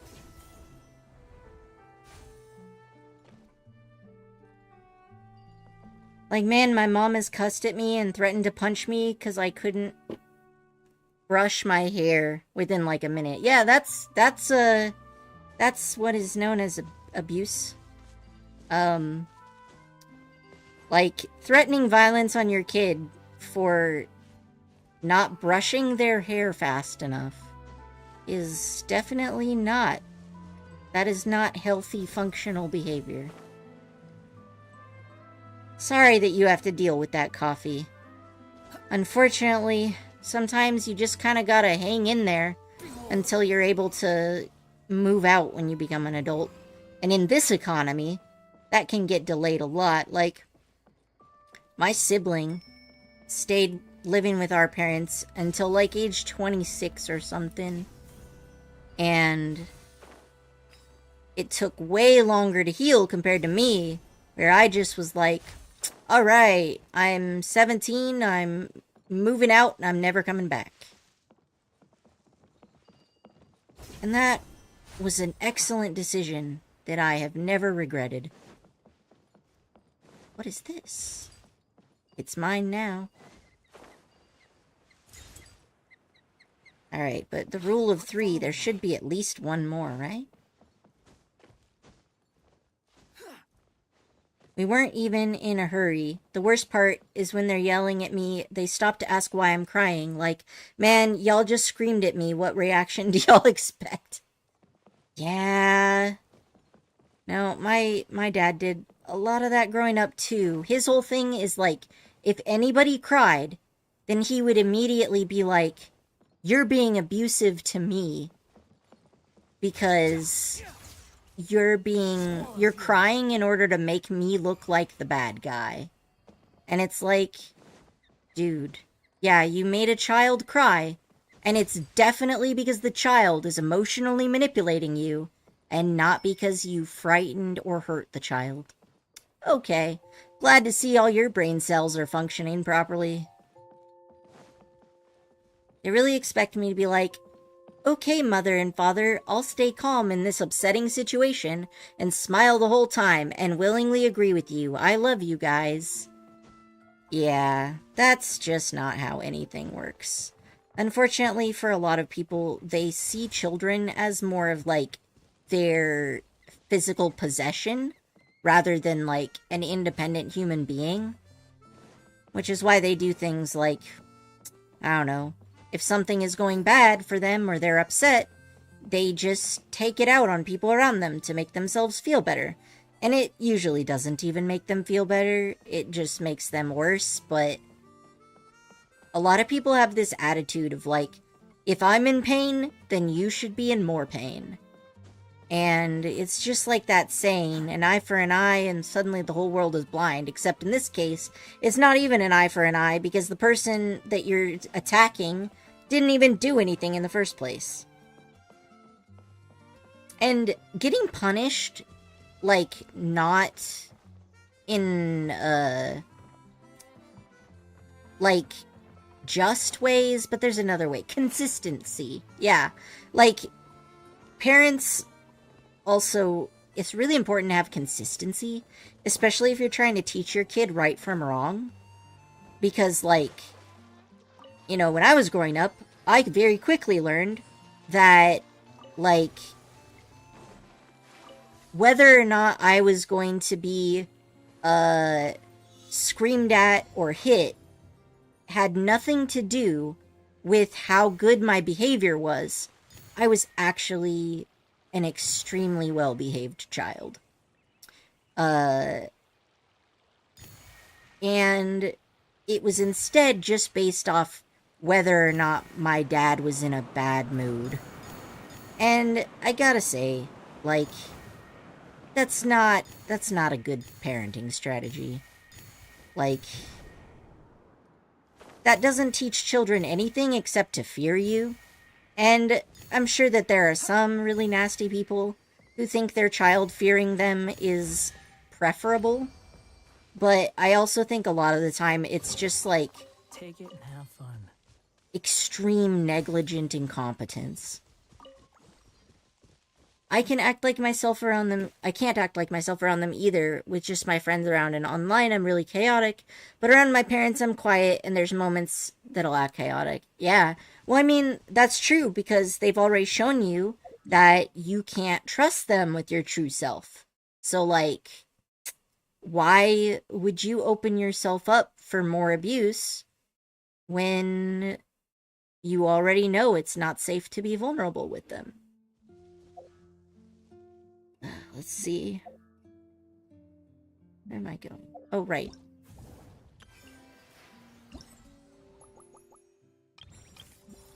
Yes. Okay. Dreams and first encounters. I'm supposed to be here? Okay. But when I act like that, sometimes they'll either laugh with me or my mom will get annoyed with me and tell me to stop. Yeah. You know, I'm not sure whether this will be helpful to you, but, you know, I was always very confused about why people acted in such weird, illogical, and inconsistent ways. But, so, like, there's different ways that people's brains function. And I'm not talking about autism. I mean, autism is also a way that people's brains function differently.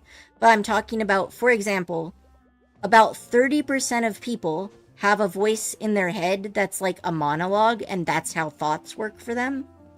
But, like, and then there's, like, some amount of people that I don't remember. Maybe it wasn't in the study that I read. There's some amount of people who think in pictures, right? And then there's actually a large amount of people who do not think in words or pictures inside their mind, and they're basically just acting on instinct from moment to moment. Blasted automation mechanism go. Huh? The male actor standees are here, but where are the female ones? So I've gotten used to kind of just sitting there and staying quiet. If I'm on the phone with a friend when around them, I stay quiet, and my friends will usually joke around saying I'm quiet as heck. Yeah. My sibling once brought a friend home, when they were in college, and their friend was like, "Man, your parents are so weird." They're like, "Oh yeah, I forgot I had kids." But, like, you live with them and stuff.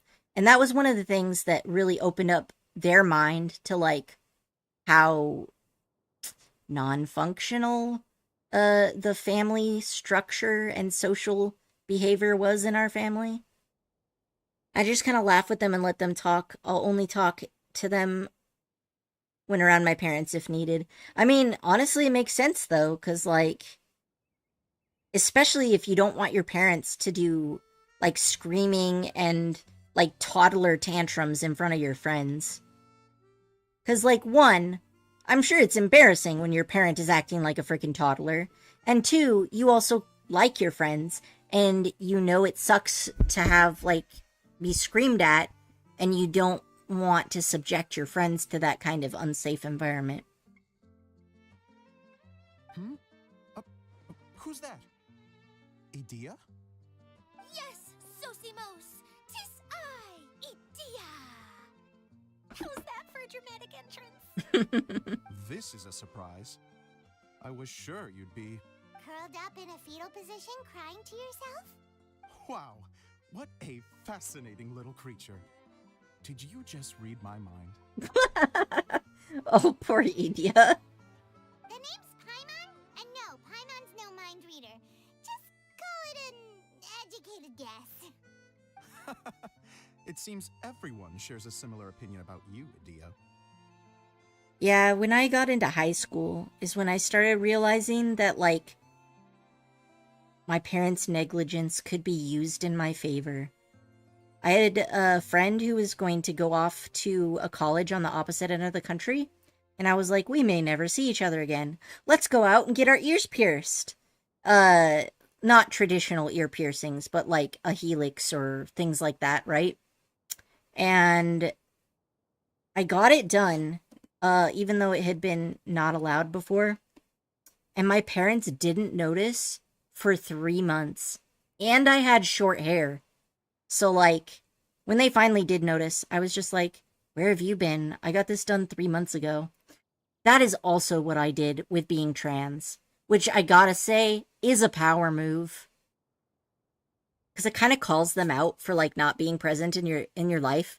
And they're trying to accuse you of, like, not telling them about this important life fact, but you can turn it around on them and be like, yeah, look at you not knowing what's happening around you. My friends kind of notice this and question it sometimes, but I kind of just tell them it's nothing, because I don't like ranting to people, because I'm used to people not caring. That's understandable. And I mean, another thing that sucks when you're in that kind of situation as a kid is you're a minor. All your friends are minors. So, like, even if they know the bad situation you're in, it's not like there's that much they can do to help.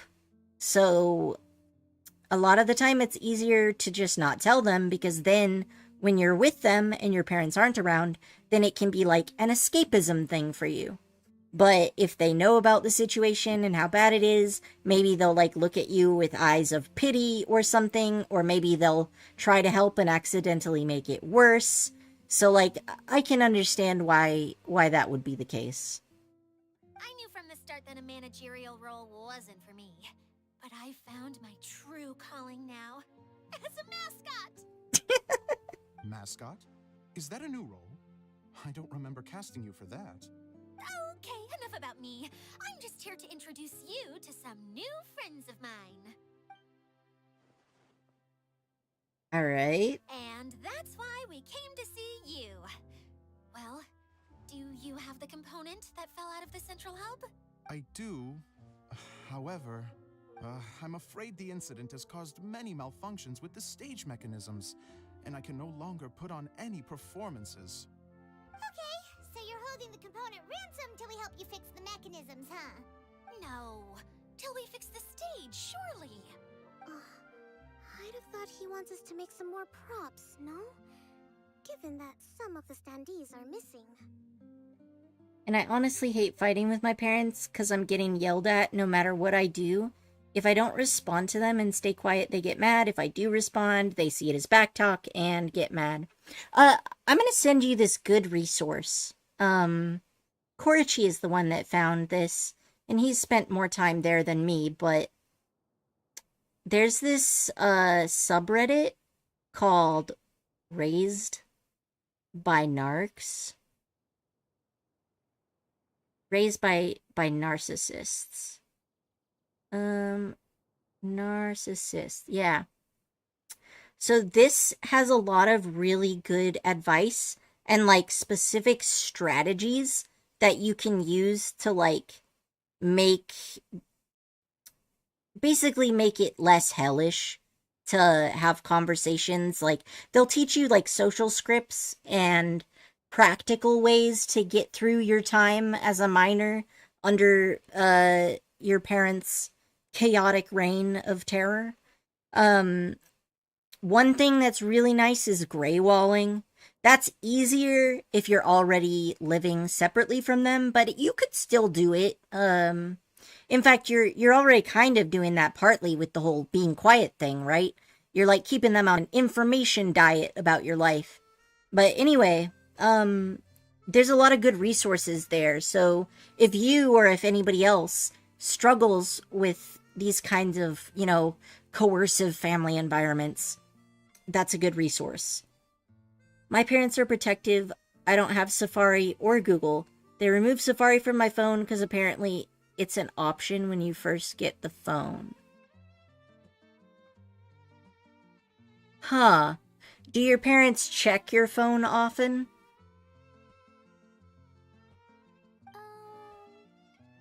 Or maybe the component is broken and we need to fix it. You're all forgetting that the majority of his work involves writing scripts. I'll wager that he wants us to edit them. Just let the man speak. What has gotten into you all? What sort of person do you take me for, The component is safe and sound. I can give it to you now if you'd like. So thanks for trying to give me that, but I can't open the website. There's also an app. If you have access to the App Store. If you download the Reddit app and then click on the link, then it will just automatically open it in the app instead of online. Or, you know, if you wanted any of the resources, which, again, just because I sent them doesn't mean that you have to use them, right? Just whatever is best for you. I could send them to you some other way, like an email or a Discord or something. Although I was hoping that maybe you might be willing to help rescue my show? Yeah, they check my phone often. They found has-been hotel photos on my phone recently, and my mom got pissed. She deleted all my photos. I got some back, though. Oh, yeah. Yep. Yeah, that's unfortunate. Do you have, like, a public library nearby? You can often use a computer at the public library, but it also depends on whether your parents think libraries are evil. A lot of people seem to be having that issue, especially with, like, conservative parents these days. Oh, they don't let me know the passwords to my phone. She opens my phone every morning. Ooh, that is rough. Yeah. Oh, man. You know, that's one downside. Like, sometimes I think the kids these days are, like, so blessed to have access to all this information that, like, was really hard to get a hold of for me, growing up without very much internet access. But at the same time, like, when I grew up, there was way less creepy spy shit people could do. Like, parents now can, like, spy on their kids with, like, location trackers. I've even heard of parents doing that to their adult children. Like, a dad helped this woman who's, like, 26 fix her car when it was broken, and then he installed a tracking device on her car. Like, crazy shit like that. Nah, I live in a boring area. We don't have anything cool like a library or stuff like that. We got like 5 churches in the area, though. Oh, no. Oh. You know what? You have access to YouTube. I will look up and see if I can find any resources on YouTube.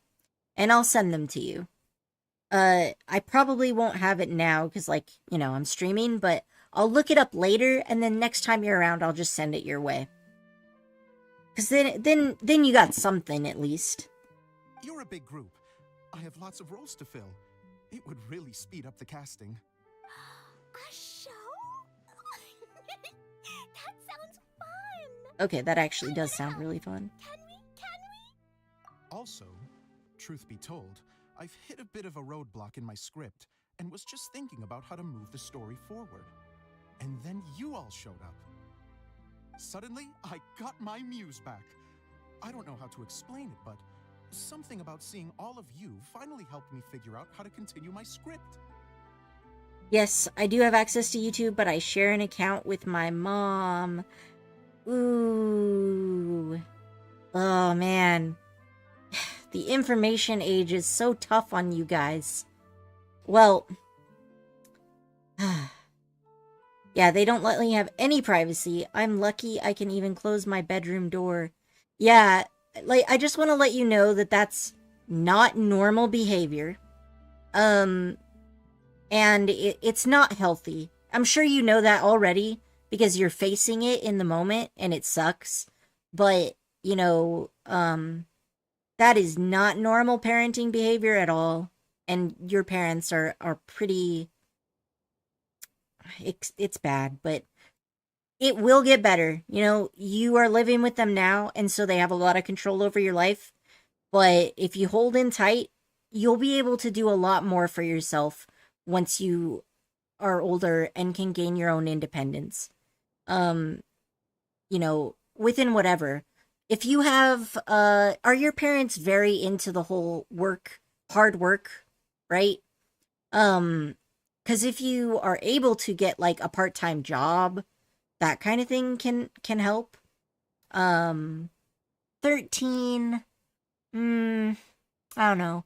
You might be able to do like babysitting at 13, depending, but I think depending on where you live, over the counter jobs might be more around 15 or 16. Yeah.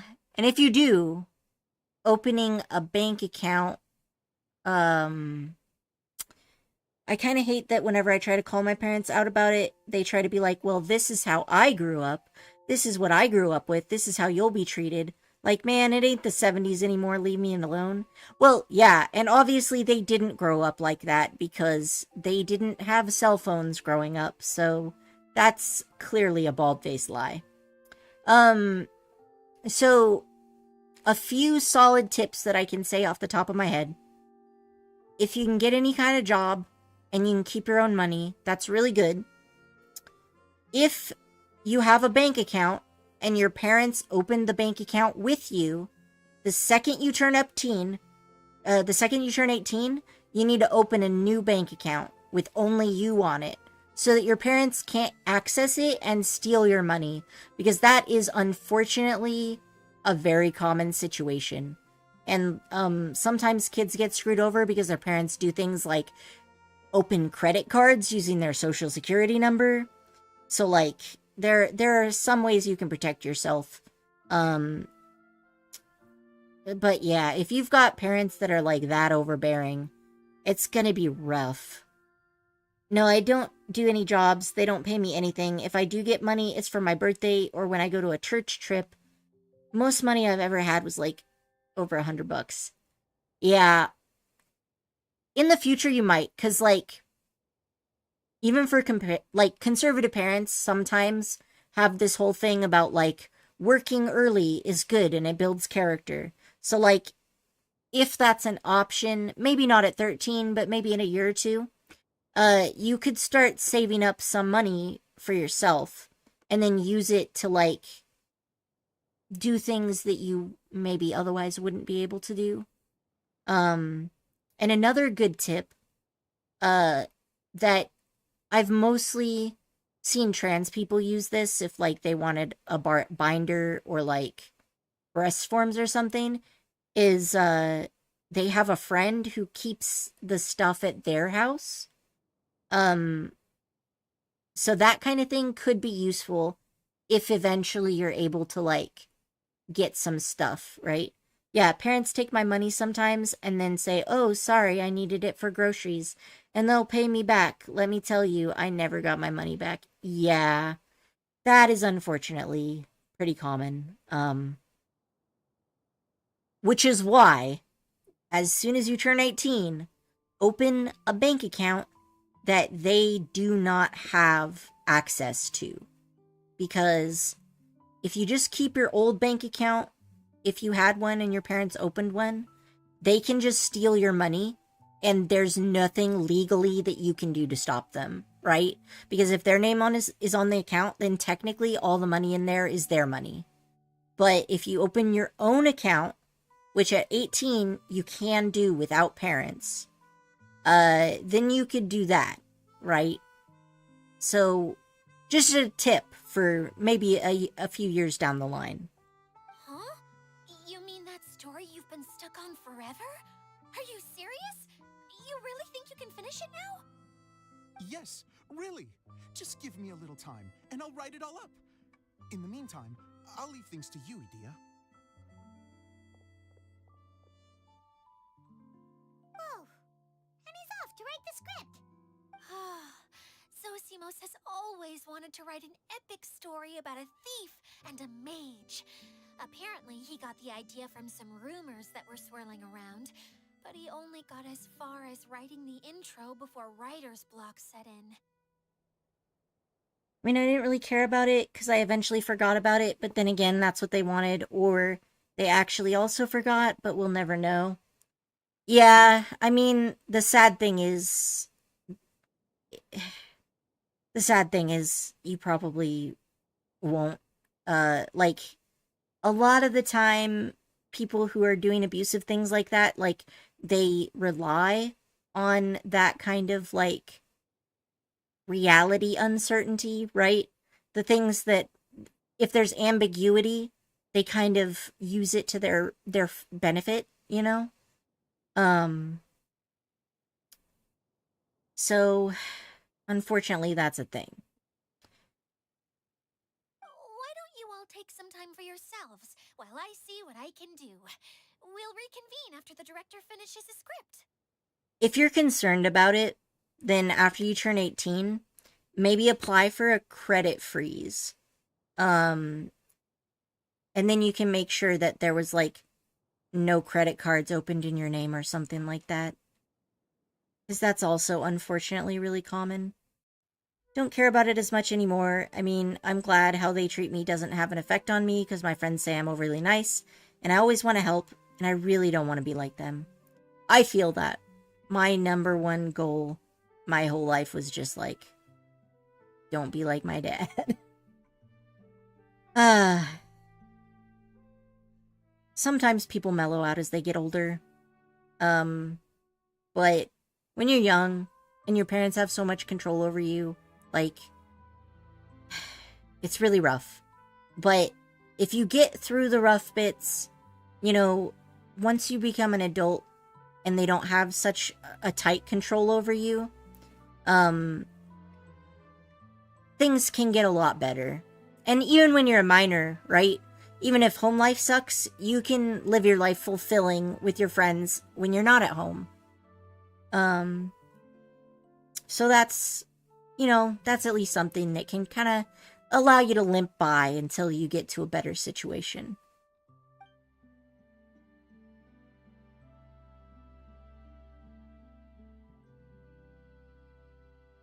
A director, my friends, is a storyteller. And the key ingredient to every good story is inspiration. The moment I laid eyes on General Sangonomiya, inspiration hit me for a brand new character. The heroine was the missing piece of the puzzle. The rest of the story flowed naturally from there, and now it's finished. So please, take a look through your scripts, and we will tell this story together. Anytime my friend wanted something I had, I always offered that thing to them, and most of my friends noticed and kept going, "Why the heck are you so nice?" Actually, I have a good piece of advice on that, because I've had a very similar personality. It is a sad fact of life that being overly generous can actually ruin your friendship, because it can make other people feel indebted to you. And even if you're like, dude, it's no big deal, we're friends, we help each other out, like, it can cause a lot of people to internalize stuff, and, like, being generous and a kind person is good, but it's also good to do it within reasonable boundaries, because, one, that thing can happen where, like, you help somebody out and then they end up feeling a lot of pressure from your friendship because they feel like you've given so much to them and they could never possibly pay you back, or, like, they're not able to pay you back because their situation isn't as good as yours or whatever. And then the second thing that can happen is you end up surrounded by a lot of friends who aren't really your friend, that are with you because you give in to them all the time. And if you ever, like, stop being that way, like, you have to not do a thing that you would usually do for them, right? Like, I was in college, and I had this guy who was in my class, and I had a car, and he didn't. I think he was from out of state or something. And so after class, I would just drive him back to where he was living. And I couldn't do it one day. And then he basically just totally stopped talking to me. Because as it turns out, he wasn't really my friend. He just wanted the benefits that I was willing to give him. So, like, unfortunately, with the way that the world works, it really sucks that you, as a kind person, have to think about this type of thing. But unfortunately, with the world we live in, a lot of the time, people will just either take advantage of you or just internalize your help as something that hurts their self-esteem. Yeah, I don't do it all the time, and they do pay me back for it. They still always wonder why I'm so generous. Okay, I mean, you know, it's more equal then. That's not so bad. Just sometimes when it can be like you're always the one giving and they're not, you know, that's the kind of thing that you gotta watch out for.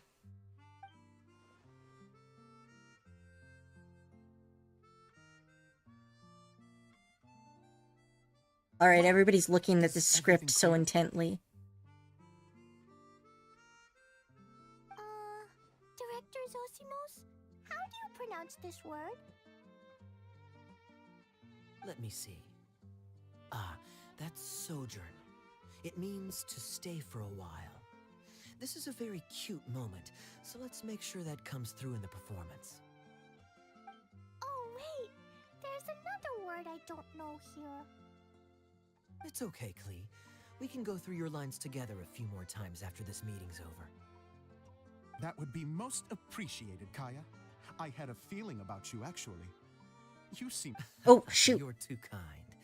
It's all in the script, really. It just rolls off the tongue. Oh, you think so? Well, you definitely have a knack for it. I've actually been looking out for someone with your talent. If I make it as a big-time director, then I can see us working together for the long term. Be sure to stay in touch, okay? You and I are gonna go places. What can I say? Sounds good to me. Great. Fantastic. Now then, please go through your scripts one more time. But don't just read the words. Remember my notes. And really let the character inhabit you. I need to have a look at the stage, so I'll leave you to it. The thing is, I'm nice but very aggressive and get mad easily. Got it from my mom, obviously, so I'm very protective of my friends. If I you got need me that. for anything, I'll be in the big theater, right in the center of this area. Wonder what the theaters are like here. Let's go check it out while everyone's still getting ready. Yeah, I definitely was more like that when I was younger. And I had to unlearn that because it causes pretty big problems in your life, unfortunately. I recently found out that my church friend that I actually met at a youth camp 2 years ago was getting bullied by 2 girls when I wasn't around, and man, the thoughts that went through my head. No, I got that. Like, when I was younger, I definitely was stuff like that. Like, in high school, I had this best friend since elementary school, and they kind of dropped me in middle school. But when we got to high school, I thought that we would all be best friends again. And they had a crush on this guy who was like a linebacker. And he started like shit-talking her in middle class, and I raised him up by his throat. And I weighed like 100 pounds. I was super tiny. So like everybody was in shock for one. I was like, if you ever talk that way about my friend, I will end you. Very edgelordy stuff. Damn it, I said her. It's a habit for my parents around. I can't use the pronouns around them. Yeah, the code switching can really get to you like that. Unfortunately. Yeah, and when I was in college, I had a friend whose parents would, like, lock her in the basement and starve her. And she told us about that.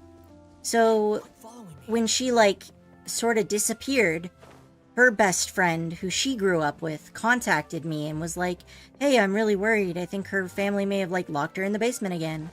And I actually was like on the phone with like the FBI. I was like, I'm gonna drive out here, but that did not end well. And I do not recommend it. Like, being protective of your friends is good. But even if your friend is really close to you and they have abusive parents, there is a pretty big chance that they are going to choose their parents over you and that they will not appreciate you trying to help them. So unfortunately, it's one of those situations where you cannot save your friends from themselves. And you just gotta be like, I'm gonna be here and support you. But, you know, yeah.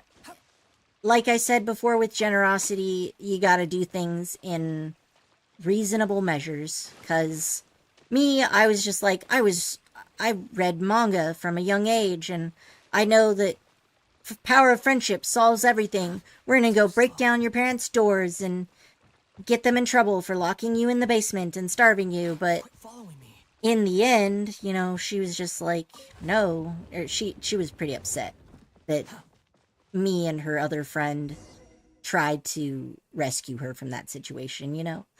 And unfortunately, real life doesn't necessarily work the way it does in, you know, anime and whatnot. You know, I'm glad I'm not in school because I remember my old school being very rude, and the kids were rude. Remainder, this was elementary school, and I wasn't as aggressive when I was younger. But now, man, I would be expelled so many times. Well, elementary school can be pretty violent, though. Hey, Zosimos! What you up to? Oh, So I'm guessing it's you're you like two. homeschooled now? Please, come here. Feast your eyes on this stage. I designed it myself. Looks great, bro. So, directors have to design the stage too? I'm no ordinary director. I take a more holistic approach. Directing, script writing, stage design, I do it all. Same. I guarantee this dude has ADD. Sounds like a lot of work. Adia wouldn't be able to handle that kind of job. Edea has her work cut out for her too, you know. She's my one and only member of the audience, though she often criticizes my shows. Well, she just says what she thinks. You don't know how to write, or this is getting ridiculous. I think it's because I use preprints in a way that she feels goes against what they're intended for. But even though she's my harshest critic, she's also been my biggest supporter in a lot of ways. I guess you could say she's like my agent. I will never forgive my teacher for taking away my precious Monster High watch, because I was literally trying to put it on. I was promised I'd get it back. I never did. Oh man, yeah, teachers can get away with, like, stealing and destroying your shit. It's not great. I'm sorry that you lost your watch. That sucks, man. I'm very grateful to her. I've always dreamed of being a director, but I've never had the chance until I came here. So, what did you do before you came here? Like I said, I dreamed. Hey there, Alki. From a young age, every time I came home after a show, I'd go over the story again and again in my mind. Growing up, my biggest aspiration was to be a director. Unfortunately, I couldn't offer much beyond my practical skills, so I ended up spending most of my time as a prop designer and doing a bit of set design on the side. That is indeed my face. You're very fluffy. But I need room to breathe, thank you. Yeah, no, I wouldn't forgive the teacher either. Sometimes it is so bizarre, the kind of people, like, sometimes you have teachers that are really great, and you always remember them forever.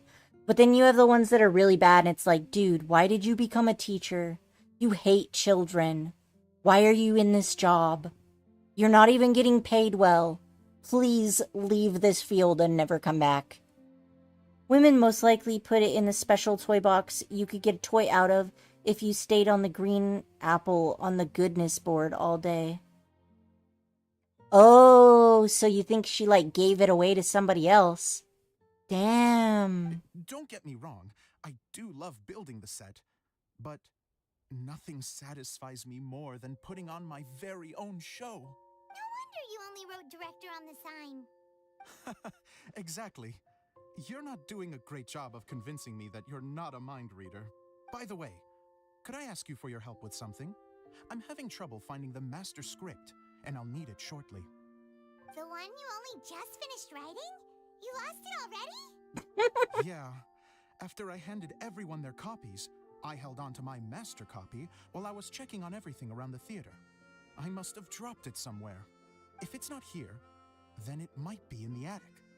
These are the only two places I've been since I finished writing it. This dude definitely has ADD. But, I still have some things to do to get the stage ready. Would you two mind having a look for me? I can tell you this, it was super rare that I ever stayed in that green apple. Oh, it's fair. No problem. We'll find it. Alright, you want to sit down, buddy? You want to make up your mind? No? Okay, well, I can't do anything about that, so you do you, I guess. How am I gonna get up here? Do I... Oh, wait, I have Scaramouche. Why am I trying to navigate in the inferior way? I can just float. You even want this? I've literally ever opened that toy chest once. Oof. Alright, so there's nothing up here. We're supposed to be looking... probably outside the door. Seems like the place to be.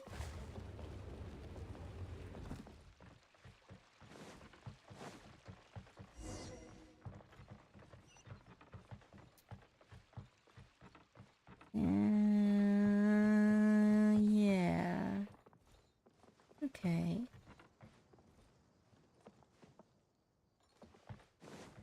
Alright, I'm just gonna float my way up here. Okay, that's not gonna work. Well, probably not, but yeah, that's not gonna work. Well, I tried. An attempt was made. The wind rises. Let's see. No. Damn, I suck. Come on, you can do it. Behold. Okay, there we go. I just started off on the wrong foot. I need to go even higher. Oh. Spider-Man points. I'm saved.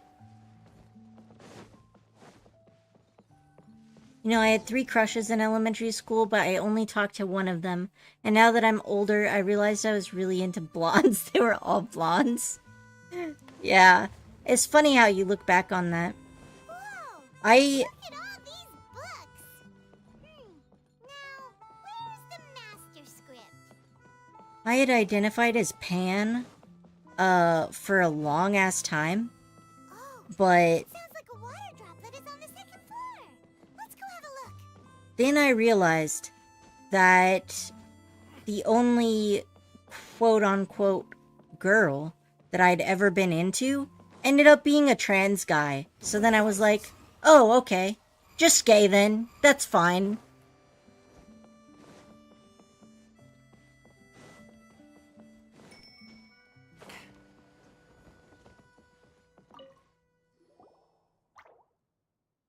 Aha. The blub. Wow, this is a lot of scripts. Looks like the water droplet has been managing them for the director.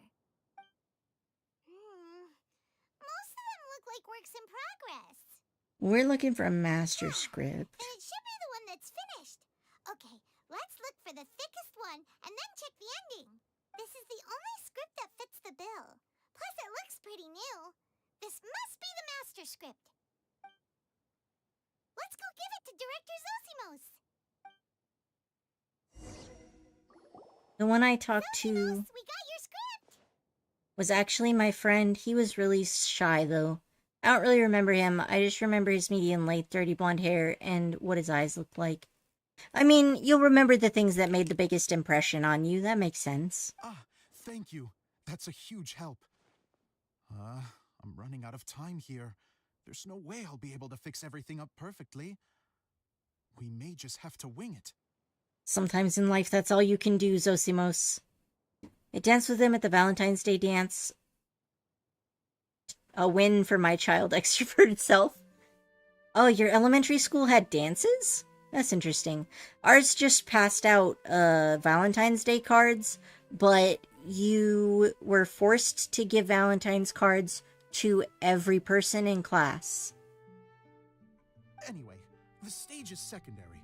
The performance is what really matters. Things can always go wrong on stage, but as long as the show goes on, it should be fine. You don't sound very confident in what you're saying.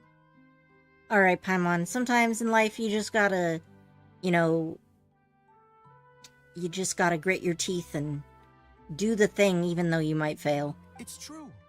I realize now that a show is the art of the unknown. Even if you have the same actors performing on the same stage, the performance will be slightly different every time. Those subtle differences are what make each performance special. Yeah, okay. Okay. One last request. Traveler, you can enter the preprints, yes? Yeah, I thought everybody could. The truth is that my sets are composed entirely of preprints. First, I use materials to make the objects. Then I take those objects and turn them into the preprint. Oh yeah, mine did too. My parents always got like the little candy bags with the names on them to hand out. Yeah. I think we just, like, I don't even think we gotta pick them out, really. It was just some random Valentine's Day cards that came in bulk.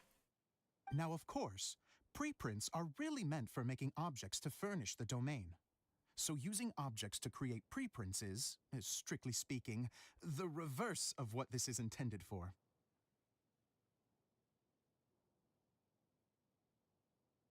Yeah, I actually do think giving out Valentine's Day cards to all the kids in elementary school is probably pretty effective at helping with bullying, though, because then no kids get singled out. But Edea said that if this is what I really want to do, she's not going to stand in my way. Plus, then the kids get teased less for like, ooh, you gave a Valentine's to this person. You're in love. And then that really annoying song. So that's what you meant earlier. Okay, well, what do you need us to do? I'd like the Traveler to go into the preprint set and help move props around during the performance. The reason is, You want to watch the show? uh, Well, the I'm director busy now. needs to watch If you're it. busy directing, moving the props, and operating all the mechanisms, you never get the chance to watch the show. I vaguely remember putting a heart with one of the names, because that one was the guy I had a crush on in my class. I think his name was Zachary. I know a surprisingly large amount of dudes that were like child heartthrobs named Zachary. Yeah, when I was younger, I would have a lot of friends, like male friends, and people would try to like ship me with them, in that way that kids do. And so what I did is I just invented a fake crush, and then I would be like, no, I'm not into this male friend of mine because I am deeply in love with this random guy that I picked out. And then if you just say it proudly like that, everybody goes awkward because they can't tease you about it anymore. I gotta say, that one was a good move. I gamed the system. yes, I know that I'm no master playwright, but still, even if it really is a half-baked script, with shoddy writing and moments of sheer ridiculousness, I'd still like to see it for myself, just once. Hard to turn a guy down after a speech like that. Well, we're more than happy to help. Thank you. Genuinely, I'm so grateful. I'll go and inform the others. Then, as soon as you're ready, the show can begin. Alright, so I gotta go inside here. Long, Long ago, there was a great thief. He lived in a land where the light did not shine, where all suffered in the darkness. People call me? Sorry, Kaya. Directly into the microphone, please. Otherwise, your voice'll, you know. Okay. They call me the Dagger Bandit, but no one sees that I rob the rich and give to the poor. Here in the dark, evildoers run rampant in the shadows, while the good, honest folk stumble blindly on, just trying to find a way through.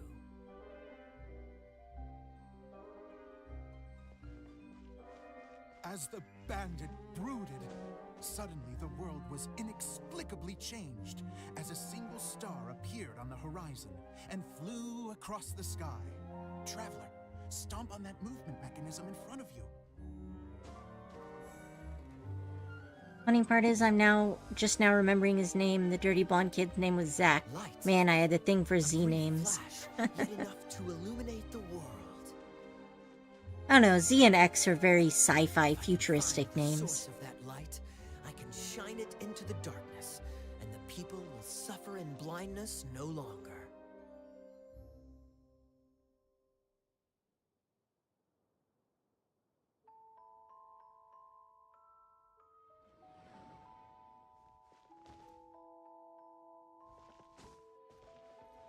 Without a moment to spare, he set off to follow the star's course. All the while, the star kept moving through the sky. Traveler, the star kept moving through the sky.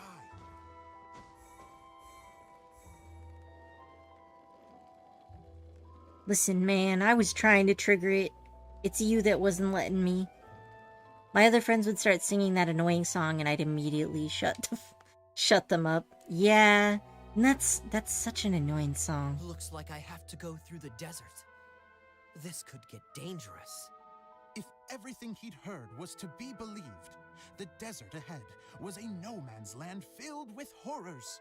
Worse still, the star had landed in the most difficult-to-reach location, surrounded by sheer cliffs. But he was determined to press onward. I've come this far, and I'm not about to turn back now. The Dagger Bandit trekked deep into the desert wasteland. Yet when he finally arrived at his destination, he found not a fallen star, but a young girl, dressed in white. How strange. I'm positive this is where the star landed. Young lady, do you know where the light has gone?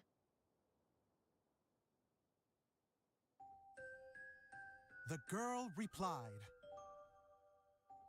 Traveler from afar, the light you seek is only a bottled flame. But the flame has now died, and its light is long gone. Bottled flame? Yes, it was a gift from another. And so, the girl began to tell the story of how the bottle came into her possession. Nope. The girl hailed from a kingdom that sat atop the waterfalls. But when the reigning dynasty fell and a new one seized power, she and her people fled for their lives. A thick fog began to fill the air as she made her way through the forest, and dense thickets tried to block her path. There is a mechanism down there that you can press to retract the thicket board below the stage.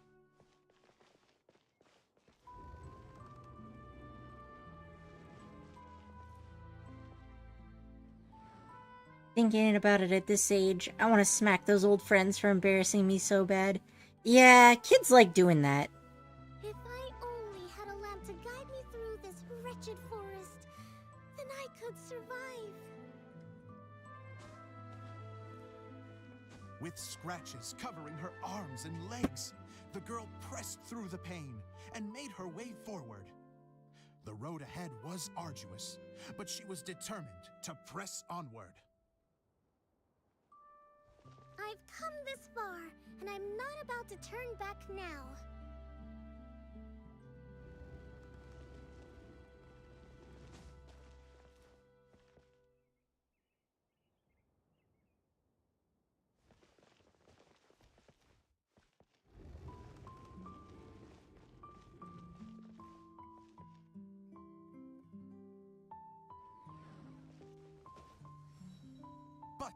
Just as she was drawing near her destination, a huge stretch of thorns and brambles suddenly came into view. Despair set in and began to weigh on her heart. If only someone could help me, I would give anything in return. The girl's heartfelt wish in her moment of desperation did not go unheard. Wait! There's no mechanism for the final thicket! Ugh, I must have forgotten to check those boards. According to the story, those thickets should be gone from the stage now, right? Yes, total oversight on my part. Ugh, what a pain. I can help! Traveler! Catch! You know, just teleport me a bomb? I knew it. It's a Jumpy Somehow, I remember The girl's sex. heartfelt wish did not go unheard, for a Jumpy Dumpty, who was passing by, helped to clear a path for her. Oh, thank you, Jumpy Dumpty. Great improvisation, director dude. And Is- so the girl continued her journey Mhm. deeper into the forest. Yeah? But what she found there was That's so. not a lamp, but a mage glowing with fire. So, just to clarify, it was supposed to be the mage who helped burn a path through the thicket. Save it for the end, man! The mage took pity on the girl and handed her a bottle. Then, the mage began to tell the story of how the bottle came into her possession. Oh my god, is this The Inception fiery now? mage had an adventurous spirit and enjoyed taking long journeys. On one such journey, while taking rest in an oasis, she found a beautiful bottle by a crescent-shaped lake. Klee, quick, get in the light. Coming! She was an extraordinary mage with the power to grant people their wishes. She turned the bottle into a thing of equally extraordinary power. But the only place that it could make wishes come true was inside of the bottle. Oh me! Oh my! Look at this wonderful bottle of mine! It could make a fine toy! But better still, a sojourner's home! The fiery mage blew into the bottle, allowing it to grant one single wish outside its glass walls. Oh, am I supposed to blow into it? Wow, it lit up! Oh, this shadow play thing A is flame quite was cute. kindled within the bottle, and it began to glow a fiery red, just like the mage herself.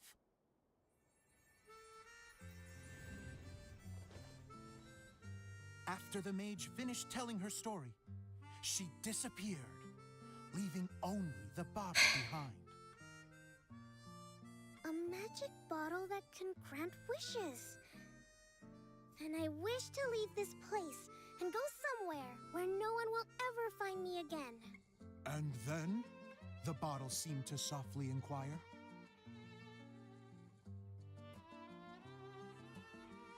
I don't know.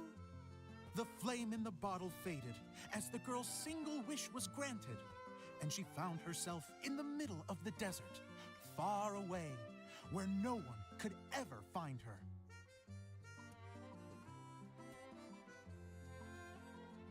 The scene is not having any breaks for me to read comments. When the dagger bandit listened to her story, he sighed in disappointment that the flame with the power to grant wishes outside of the bottle had already died.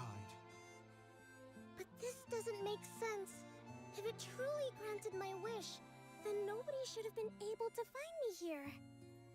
Maybe they shouldn't. The desert is difficult and dangerous to navigate, but I was determined to make it, no matter what. Then take this bottle with you for your trouble.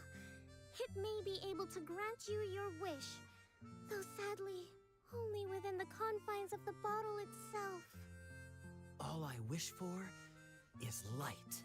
Honoring the bandit's request, the girl wished for light inside the bottle, and sure enough, it lit up. They found that while the light was only generated within, it could nonetheless shine through the glass and reach anywhere in the outside world. That is pretty cute, though.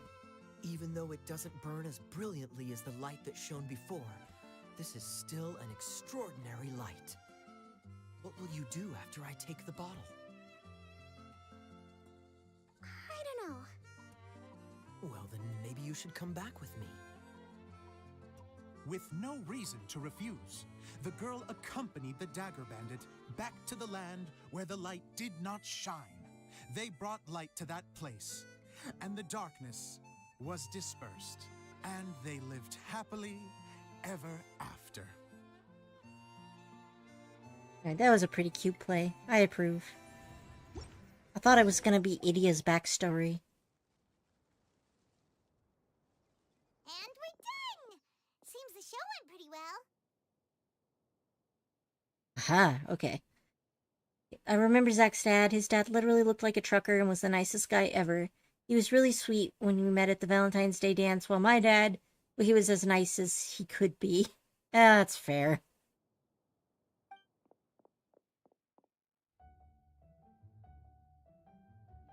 Oh, now we officially have the outfits. Honorary night! Didn't I do great? I felt like I really was the fiery maid! Wow, great costume, Glee! As soon as Paimon saw your shadow, she thought straight away, what a cute hat! It's the role you were born to play. Glee loves it! Thanks, Mr. Zosimos! With no reason to refuse, the bandit literally being a complete stranger. Yeah, I mean, to be fair, if she stayed there, maybe she would have, like, starved to death. Like, civilization is pretty important in keeping humans alive. Oh, wait, no, I mean, Mr. Director. Mr. Director? Oh man, you just, like, fulfilled this man's childhood dream. Huh. No one's ever called me that before.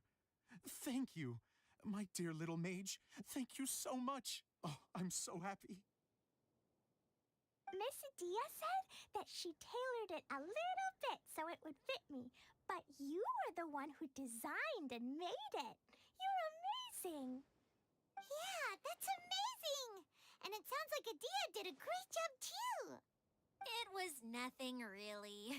Just one of those, oh no, whatever shall I wear to the ball moments. Something comes in handy at times like that. Being able to make your own clothes is pretty fun, actually. It's both more simple and more complicated than you'd imagine. Sewing is an art in its own right.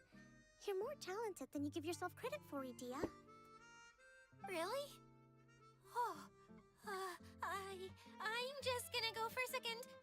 Please, chat amongst yourselves. Oh, she's so cute when she's shy. She gets embarrassed so easily. She really can't handle being in the spotlight. Idia's a sensitive person and doesn't have a whole lot of self-confidence. I hope all the excitement hasn't brought her to tears. Oh, I'm a little worried. The man was like, oh my god, I've finally been called a director, even if it was by a literal child. Okay, but it being by a literal child actually makes it better, right? Because the child is just so open and honest and are filled with childlike joy and awe, right? So, to him, he's gonna see himself as a child through Klee, and then he's just like, oh, just as I admired directors when I was a child, now children admire me. And maybe I inspire their dreams. Don't worry. I'll go make sure she's okay. I'll see you all later. So, what did you all think of the play? Any thoughts? Huh? Uh-oh. Time to get serious. Now, are you sure you want to hear what we really think? Oh, absolutely. I had the courage to ask, didn't I? So, don't mince your words.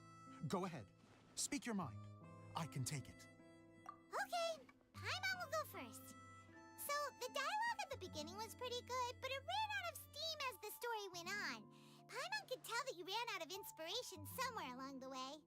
The characters were honestly a little bit ridiculous. Paimon didn't get what you were trying to do. The moment anyone started to show any kind of substance, suddenly the scene was over. Yes, all very good points, Paimon. I would add that in its attempt to pay tribute to the series 1,000 Nights, all semblance of a coherent was sacrificed. Plus, I do have to penalize you for the issues with the props. Miss Adia, what are you doing back here? Oh, you know, I return like the tide when people start discussing something important. Ah, performing your job as a mascot admirably. Huh. Especially when it has to do with criticizing my show. I'm surprised nobody mentioned the Inception plot, right? Because, like, the thief shows up, and then he meets the girl, and then the girl's like, let me tell you a story about how I found the bottle. And then we get to her story, and then you meet the witch, and then the witch is also like, tell me the story about how I blessed the bottle, or whatever. Oh my god, Paimon, shut up. He did what he could. Idia, too. Okay, but he flat out said that Idia was gonna do it in the beginning, though. We already knew that. But there was one thing I liked about it. Just one, mind you. The story had a good ending. Idia's even harsher than Paimon. I think that this story has very good vibes. I just think that 2 Inceptions is too much. Actually, it's probably a good thing that while I've been playing A Wonderful Life, I just was streaming it privately so that I could edit a better video later. Because at one point, I was like looking back on my own stream to find like the day when I put a chicken egg in the incubator so that I could measure how long it took for it to hatch. And then while watching that stream, I also started watching the part of the stream where I was watching the stream, and eventually I was like, whoa, I'm going too Inception deep on this. What is happening here? I was busy ranting and typing what feels like a whole essay. I didn't hear him say that. Oh no, that's fair. You think so? I thought I was letting him off lightly. Adia, could I borrow you for a moment? Oh, sure. Excuse me for a moment. Back to you, Paimon. Keep up the good criticism. Wow, Idia's just like, my goal in life is to make sure this man doesn't have any self-esteem. Okay, in that case, Paimon did have one other complaint. Let's hear it. Taking criticism on the chin is all part of being a director. The ending was all wrong. The girl's motives were clear and simple the whole way through. It was kind of jarring when all she had to say was, I don't know. And doesn't anyone else find it weird how her whole community was on the run, but she was only looking out for herself the whole time? Wait, her whole community was on the run? I, like, totally missed that.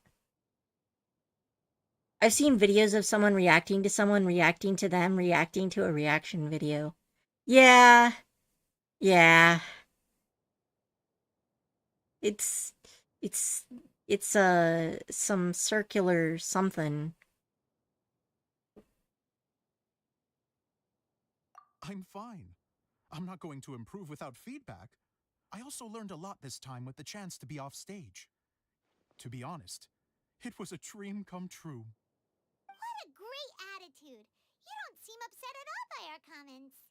I wouldn't say I'm completely unaffected, but you're only speaking the truth. They're all very valid points.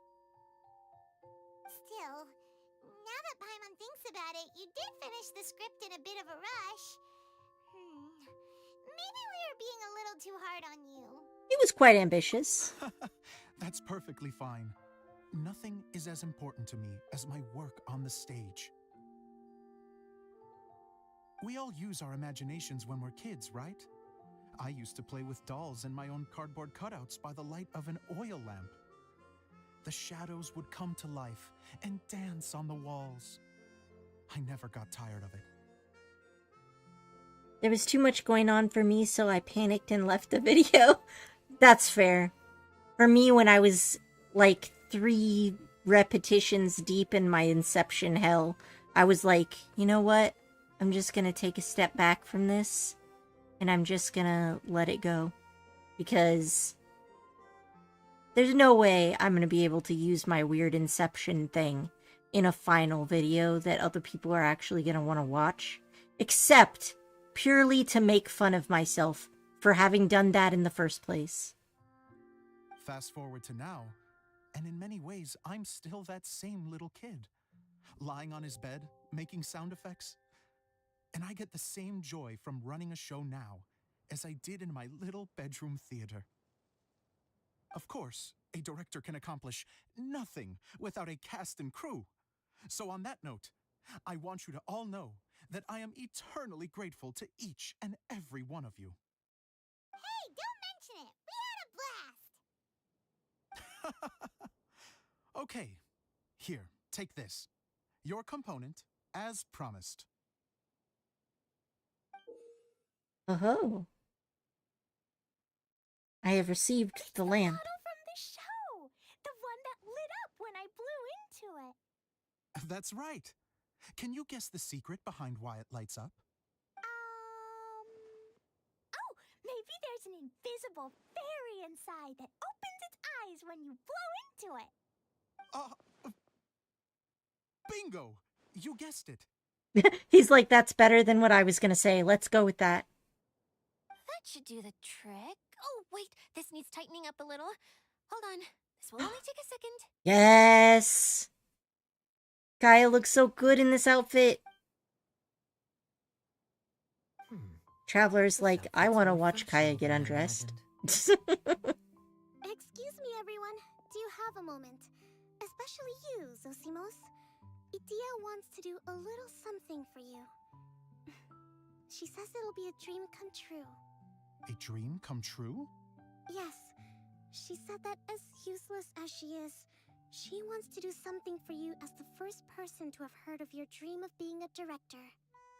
Her words, not mine. I have to disagree, though.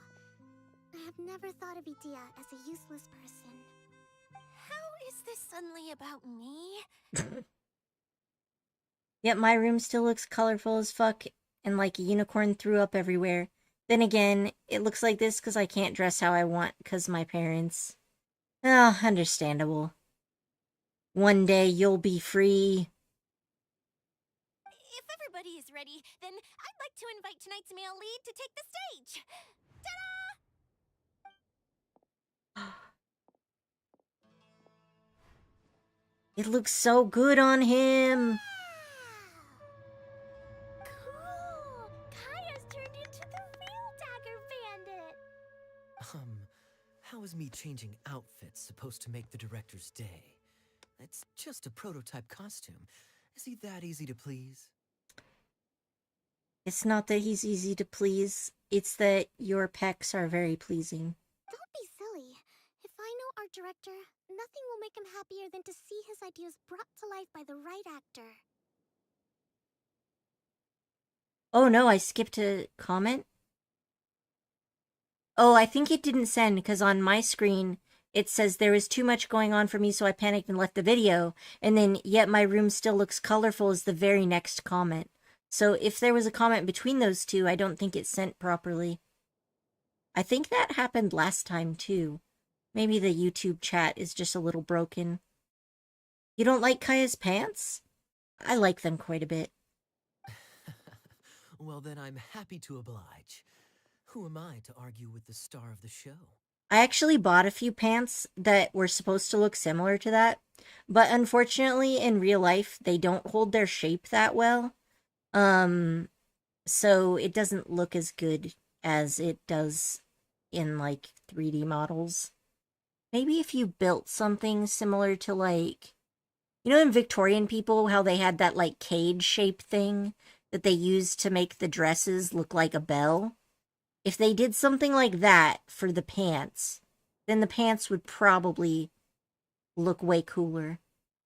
I was thinking about doing something like that. Maybe using like wireframes or something. But you have to do it in a way that it still moves. Like so that it'll sway naturally like fabric when you move. I'm sure that it will be more complicated than I think it would be. Zosimos drew up countless designs and made a few prototypes before landing on this one. It just needed some tailoring to fit properly, so I made a few stitches here and there. I hope the result isn't a disappointment. Damn, I said I remember as a younger child, I was into a bunch of dolls and stuff, and now I'm into horror and kind of scared of dolls thanks to Annabelle and Chucky. Understandable.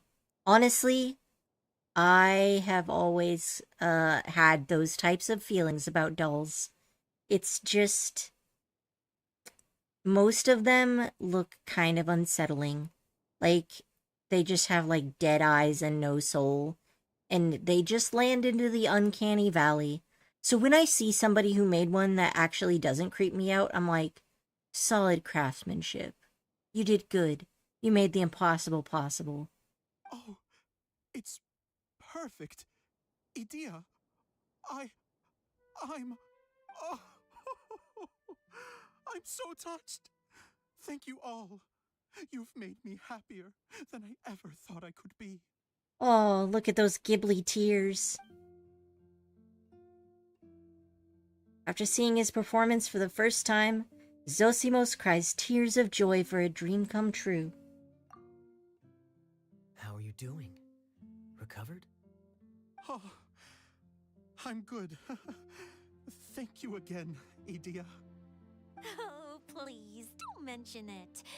Well, now that we have the final component, it's time to say goodbye for now. Let's head to the core of the Valyria Mirage and get this place fixed up.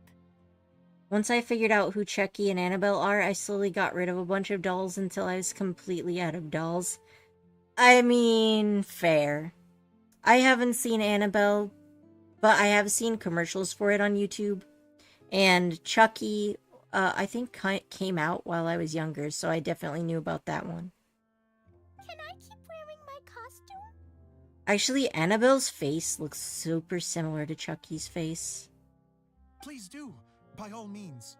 Both of you can keep your costumes. It seems only fair. It looks so good on you. Yay! Kaya, keep wearing yours too. It looks amazing. It does. I agree with our mage. I'm sure it's not every day you get to play such an unforgettable character. Sure. I think I can be a bandit for a little longer. Kaya, you work perfectly as a bandit. Bye-bye, Mr. Director. Take care, my dear friends. Alright, travel lamp. Okay, so all of that was to say, have I unlocked the last fox thing yet? No. Alright, fine. I'll just keep going You then. think I've got a sharp tongue? I just tell it like it is. If someone can't handle it, maybe that's their...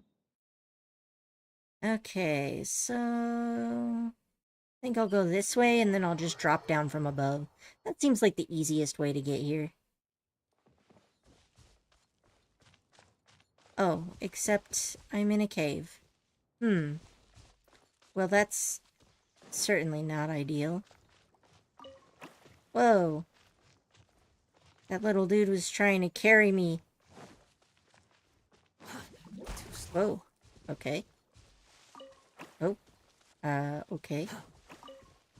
What you got for me there, buddy?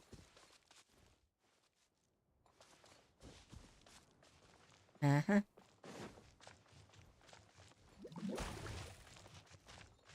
Uh-huh. Alright. Yeah, you're reunited. Good job. Take it and have fun. Okay, so... to exit the cave, I gotta go this way? Squall and Fury. Alright, this looks good. Yeah, I remember my brother and my mom watching Annabelle before, and I walked into the living room. I got jump scared that day, I'll never forget it. Man, I hate jump scares. Like, The wind rises. I don't know. I understand why people like them, because a jump scare is like tapping into something super primitive about the way human fear works. But at the same time, it's also just, like, super simple, right? Like, that's why I prefer psychological horror, is because, like, I don't know, I feel like the fear in that is not as surface level and it hits you into like a deeper core of your soul, but it also can be very thought-provoking and like shine a light on the way society works, similar to like how sci-fi is. Yes. Idia had the water droplet send us a message just as the show was coming to an end, so we came back here to wait for you. That's it. Jump scares are like popcorn, right? You put it in your mouth, it's a snack, you eat it, and then it's gone. But, like, I don't know, maybe if it's, like, oversalted or something and it's not executed properly, then it can get to be too much for you, right? And then a good psychological horror is like a really rich, savory broth, right? You sip on it, and it penetrates deep inside because it's just so warm. And then it's also, like, got layers of flavor that you can, like, think about. This seems like an easier way to get there. Last words before disappointment of it not being easier. I also hate jump scares. My brother and my dad make it hard to avoid them, though. Yeah, I also feel like jump scares can be, like, the emotional maturity level of, like, fart jokes. In that a lot of people just like to startle you. Like, in a mocking way, I guess? I don't know. How is Lessig doing? He finished all the maintenance work, but it took a lot out of him. He's now fast asleep in his room. Oh, I feel a little guilty. Consider it his atonement. It's only fair that he had to do something constructive before being able to sleep soundly. Seriously, don't waste your concern on him. This is Eula's way of showing concern for you. Jump scares are like popcorn, proceeds to mention things that can be done with, like, millions of other types of food. Alright, fair. But I mean, like, I was trying to make a difference between, like, flavor and, like, fast consumption junk food versus, like, you know, honestly, it was just a bad analogy. Because broth is comforting, and psychological horror is like the exact opposite of comforting. Like, psychological horror can sometimes fuck you up for way longer. But I feel like jump scares just tap straight into your nervous system, you know? If you say so. Okay, without further ado, let's go and fix the domain. Yeah, I think I was trying to make a comment about, like, the complexity of the flavors with, like, the complexity of the fear. But obviously I didn't do a great job of that. Isn't this where we first met Water Droplet? Love the point of view, though. I'm just scared because 3 streamers have mentioned popcorn today. I ate popcorn for dinner. Those 3 streamers mentioned it after I ate dinner. I mean, to be fair, though, this is all about the theater, the quest that we're in. So, like, of course, when you think of the theater, you're gonna think popcorn. Y'all are spying on me. It's the psychological zeitgeist. One of us, one of us. Correct! The core of the Valerian Mirage is the largest streaming projector of all, and this domain is one gigantic preprint. Whoa, so everything we've seen is created by this? That's incredible. So, to fix it, same process as usual, right? Do we need to use the preprint? Exactly. Well done. You catch on quick. It's hard to forget after doing it so many times now. Yeah, but those other 2 weren't doing this quest. I mean, fair. Let's get going. This is the final step. Yeah, sometimes things in life just match up weirdly like that. Yay! Suddenly Paimon's really excited. The hub consists of these components. All you need to do is place them onto the foundation in the right shape. The right shape? But we've never seen what it looks like. Oh, don't worry about it. Close enough will do. As long as it can spin, it'll be fine. Should be fine. I think. Not a vote of confidence there, Idya. Sometimes you have no standards whatsoever. Mom's pissed because I'm not asleep. It's 1 in the morning, so I'll see you next stream. See you next time, Coffee. I hope you're able to get some good sleep. Alright, let's get these dialogue lines. Something that spins. Would a water wheel count? I guess it'll be time for us to leave once this is fixed. I don't know, it's fun here. We could hang out longer. If I remember correctly, I think there's supposed to be a small cog on the right-hand side. So maybe that's the candy box. Candy box, okay. It's like doing a jigsaw puzzle. What's making that shadow? Is it the rope? I feel like the rope should go from one part to another to connect them together. This kind of looks like a spindle. You know, like what they use to turn wool into yarn. Wait, this is Zosimos' bottle lamp. Try sticking it in somewhere where there's a gap. Maybe on the right.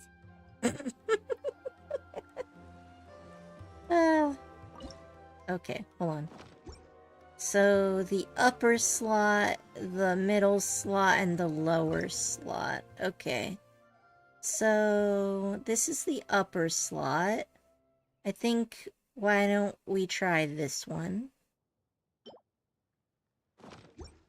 Alright, and then in the middle slot, let's put the rope.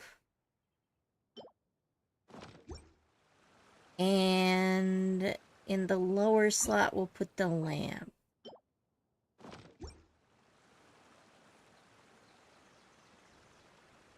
Okay, so that maybe didn't work well. Maybe I'll remove the upper component and the lower component. Actually, I feel like the rope needs to go in the top. Oh yeah, that looks way better. Okay, so then in the middle, we could put the lamp. No, in the middle we'll put this thing. And then in the bottom we'll put the lamp. Yeah, that looks good. We did it! But why isn't it turning? The components are back in the core, and the hub is restored to its proper shape again. I don't know, man. Maybe you need to push start it. That's all we needed to do. Like any wound, it just needs time to heal. It'll probably just start turning again one day in the middle of the night when no one's looking. Really? I thought that with your special abilities, you could get it turning again right away. What? Huh? All of us are dying to see it. Not just how the domain looks when it's fixed, but also Edea. In her element. I want to see Edea using her magic powers too! I bet they're super awesome! What are you guys talking about? And how is Kleon on this, but Paimon isn't? Haven't you noticed, Paimon? They're referring to our mascot's true form. Mm-hmm. As I've said all along, there's much more to Edea than she gives herself credit for. She has a very special power. Though, I think some of us have sensed that already. Did you notice right away, General? I only found out when I was chatting with Eula. So our general was the first to notice. It seems like she's more perceptive than she lets on. I don't know. I noticed she has different eyes than everybody. I'd say the same about you, Kaya. What the? All of you? No? I mean, I wasn't trying to hide anything from you, I promise. It's just, for people who stumble upon this place by accident, I think my current form is more approachable than my true one. I don't want people to get scared when they see me. I figured. What? What is it? And whatever it is, how the heck does everyone know about it? Well, for one thing, I sensed elemental energy in the residents here, but none of them have visions. I never thought to use elemental sight. Oh wait, no, I did. I did use elemental sight on them. Okay, I remember when I did that. Yeah. And that's why I was talking with Korichi about how I think there was an Oceanid here somewhere. Then my mind started to wander as I was reading a storybook, and suddenly, I had a thought. Since hydroidolins can change into any form, why not human form? Agreed. You hit the nail on the head. Alright, in that case, please allow me to introduce myself once more. I knew it. I am an Oceanid who was exiled here when the former Hydro Archon passed away. My name is Adia. An Oceanid. I knew it. Wow, Adia! You're so pretty! Definitely. Now that I'm in my true form, I suddenly feel a little embarrassed talking to you all.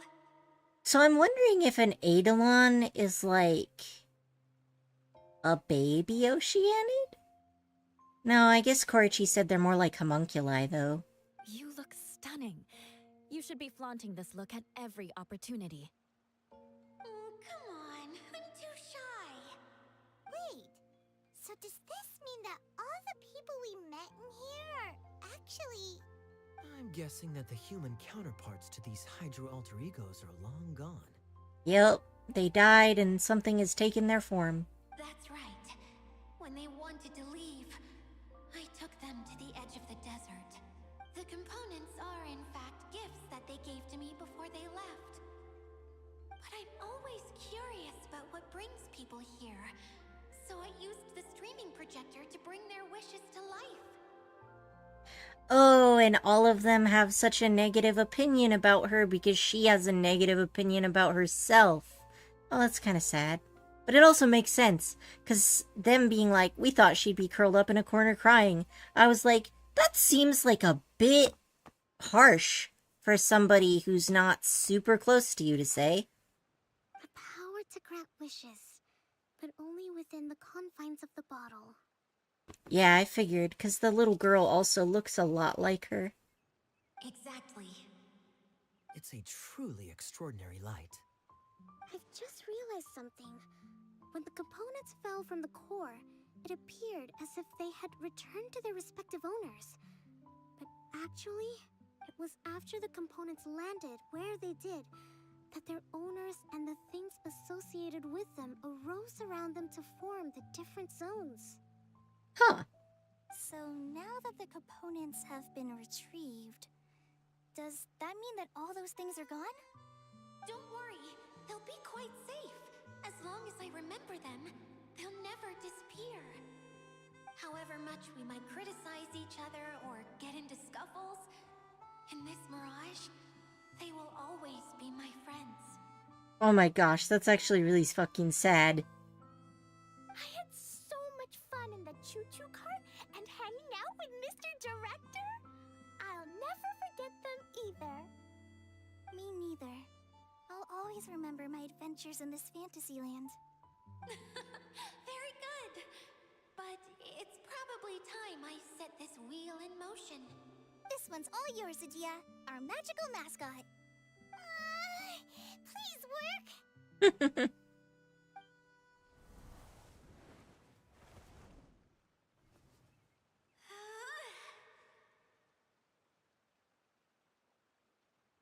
Huh? Huh? That's strange. Nothing happened. Has it lost some power because of the incident? Oh, crumbs. Not now. Not right off the back of everyone putting me on a pedestal and me acting like this is going to be my big moment. Someone get me a bottle. I'm hiding myself away. See you in 100 years. You're already in a bottle. Yeah, and most people will be dead by then. What now? This was the only way! Now I'll never be able to show you how the Valyria Mirage is supposed to look. Hold on. I have an idea. Yes, General Sangonomiya? I'm all ears! If it's okay with you, would you let me borrow the Shinro casket from the domain's core? Ah, the Shinro casket. That sounds familiar. 1 second. Here. Is this it? Wow! A huge shell! It's the relic that Kokomi mentioned earlier! So this is where it's been hiding! It was once a ritual vessel used for making offerings in the Moon Shrine. It's made from the remains of a yokai called the Shinkiro, and it can listen to the wishes of those who come to pray to build up Shinki, which gives it its power.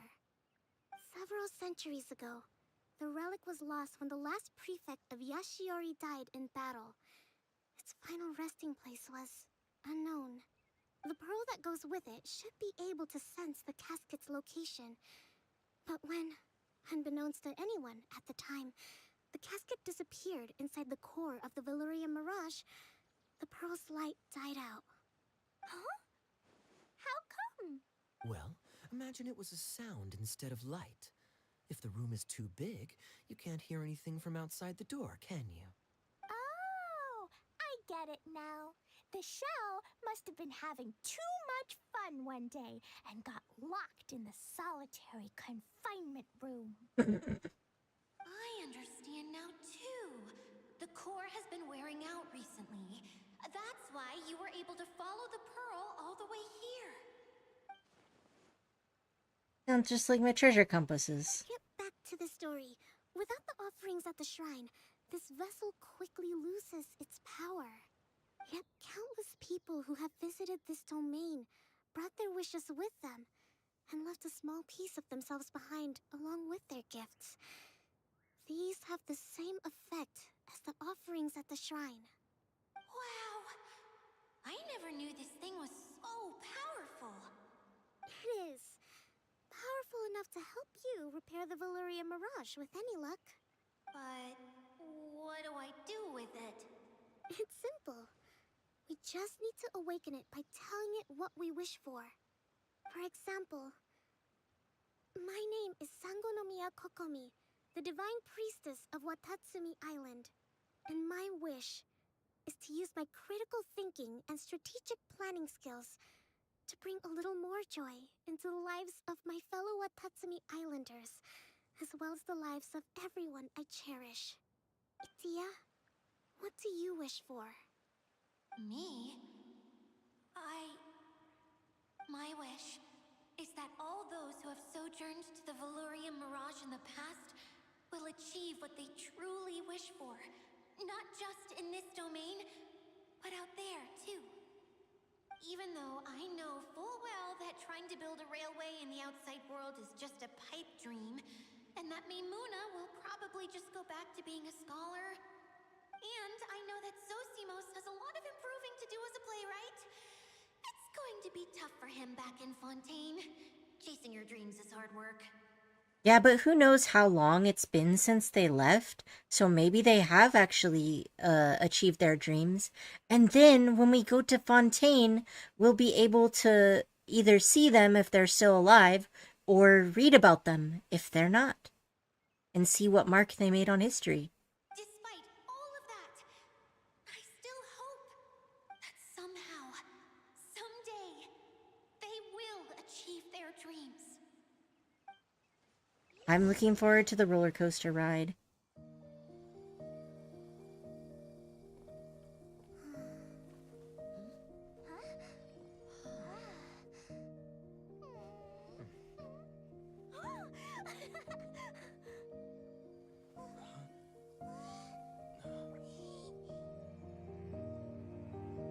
Okay, the combined power of our hopes and dreams is at your disposal.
Oh man, that was so good. I teared up a little bit. Yay! Dia, you're back to normal. Man, MiHoYo has gotten really good at this kind of thing. You alright? Everyone's praise and curious questions went to my head. I said so many things I'm so ashamed of, and I lost the courage to live on. Oh man, I get that. Please don't say that. Yours was a noble wish. Yeah, and you weren't granting wishes for yourself. You did it for other people. I have friends like that too. Other people's hopes and dreams are what motivate them. They'll work tirelessly just to see them smile. If you ask me, that's one of the most noble things a person can aspire to. Please, no more praise. I'm really not comfortable with it. It makes me feel so ashamed. Someone like me doesn't deserve so many people's praise. It's like I'm dreaming. That's some imposter syndrome. Well, at least the domain is fixed now, and all the components are back in place. What's the matter, Klee? I suddenly have loads and loads of more wishes. I want to ride the choo-choo cart again and look down from up on top of the big wheel. Is there a way to get up on top of the wheel, Dia? There is a way, but there's only space for a very few people. That's okay. I can go up by myself. But it'd be more fun with Mr. Honorary Knight. I shall not leave your side, my lady. Are we sure about this? It's so high. What happens if we fall off? I thought you could fly. Well, yeah, but Paimon's just worried for you. Don't worry, I'll be there to make sure no one falls off. I haven't been up there in a long time myself.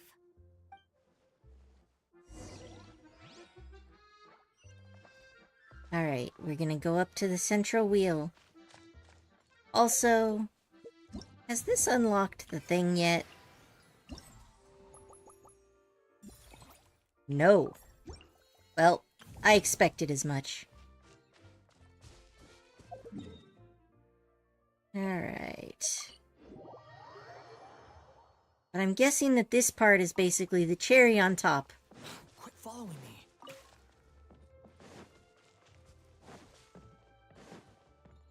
Squall Fury. You can't escape from friendship, Wanderer. Ha ha ha ha.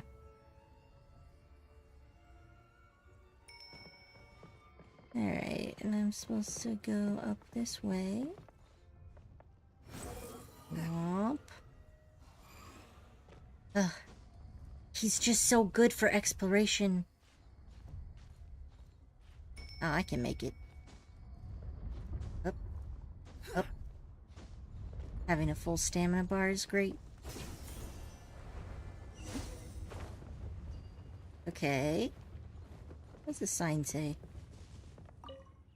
Ride is currently operating. Please wait for the ride to arrive and remember to follow the safety guidelines while riding. Oh, it's a Ferris wheel. That's great. I want to ride a Ferris wheel. I think I've been on one once. Is there a specific space I'm supposed to be in? Oh. Aha, it's that thing. Okay. I got it. Or not? Okay. In that case, I'll just wait for it to go around again, I guess. Oh yeah, that little thing does kind of just sit there. It floats and it stays upright. Okay.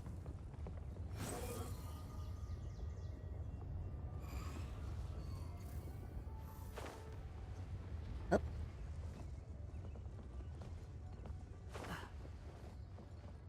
Made it.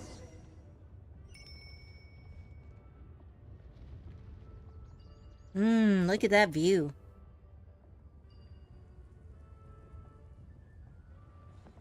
Ooh, this view's even better.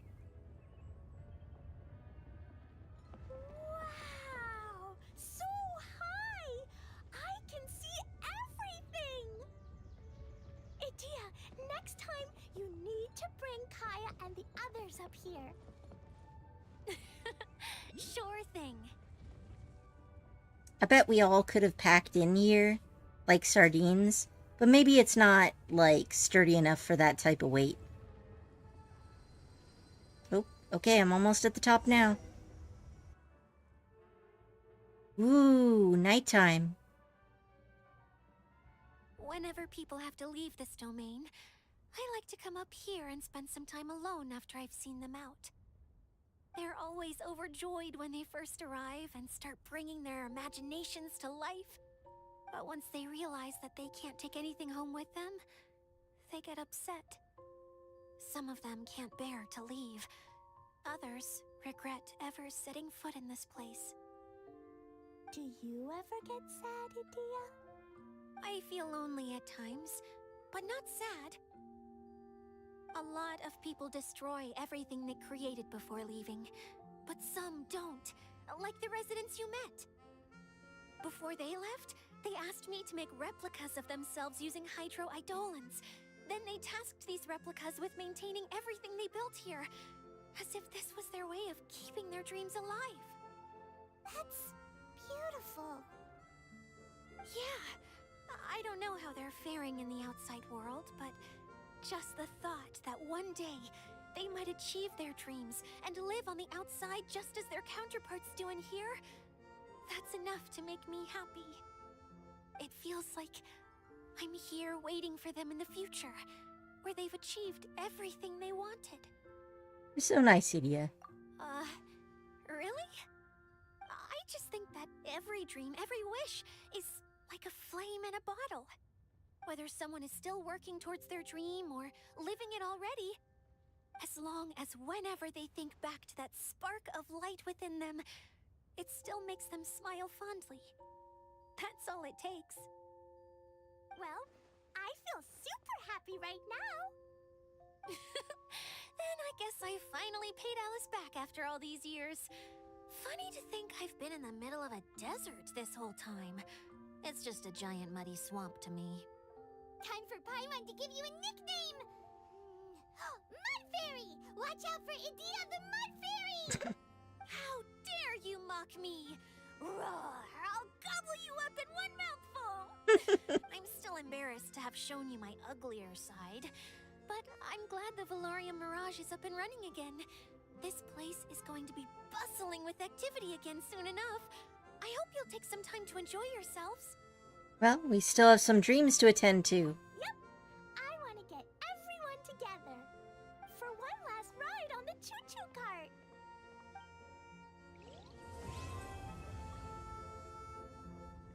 So cute. I love it.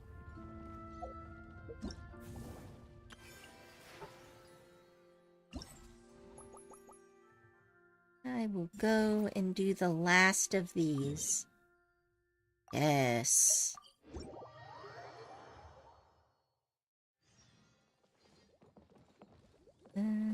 Down? Is it this one?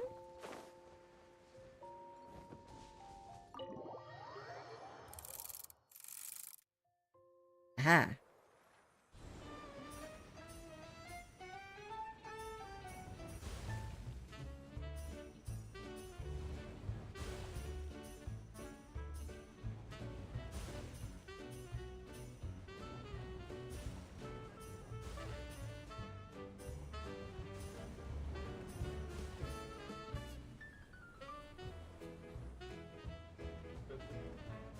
Okay.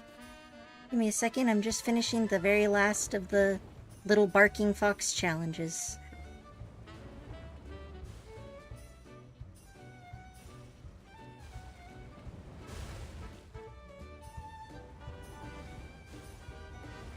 Oops.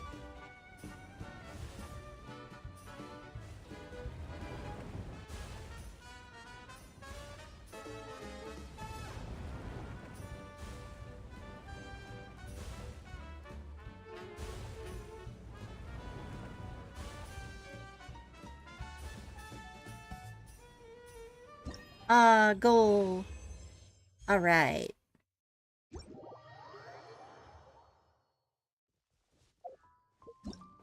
Let's collect our rewards, shall we?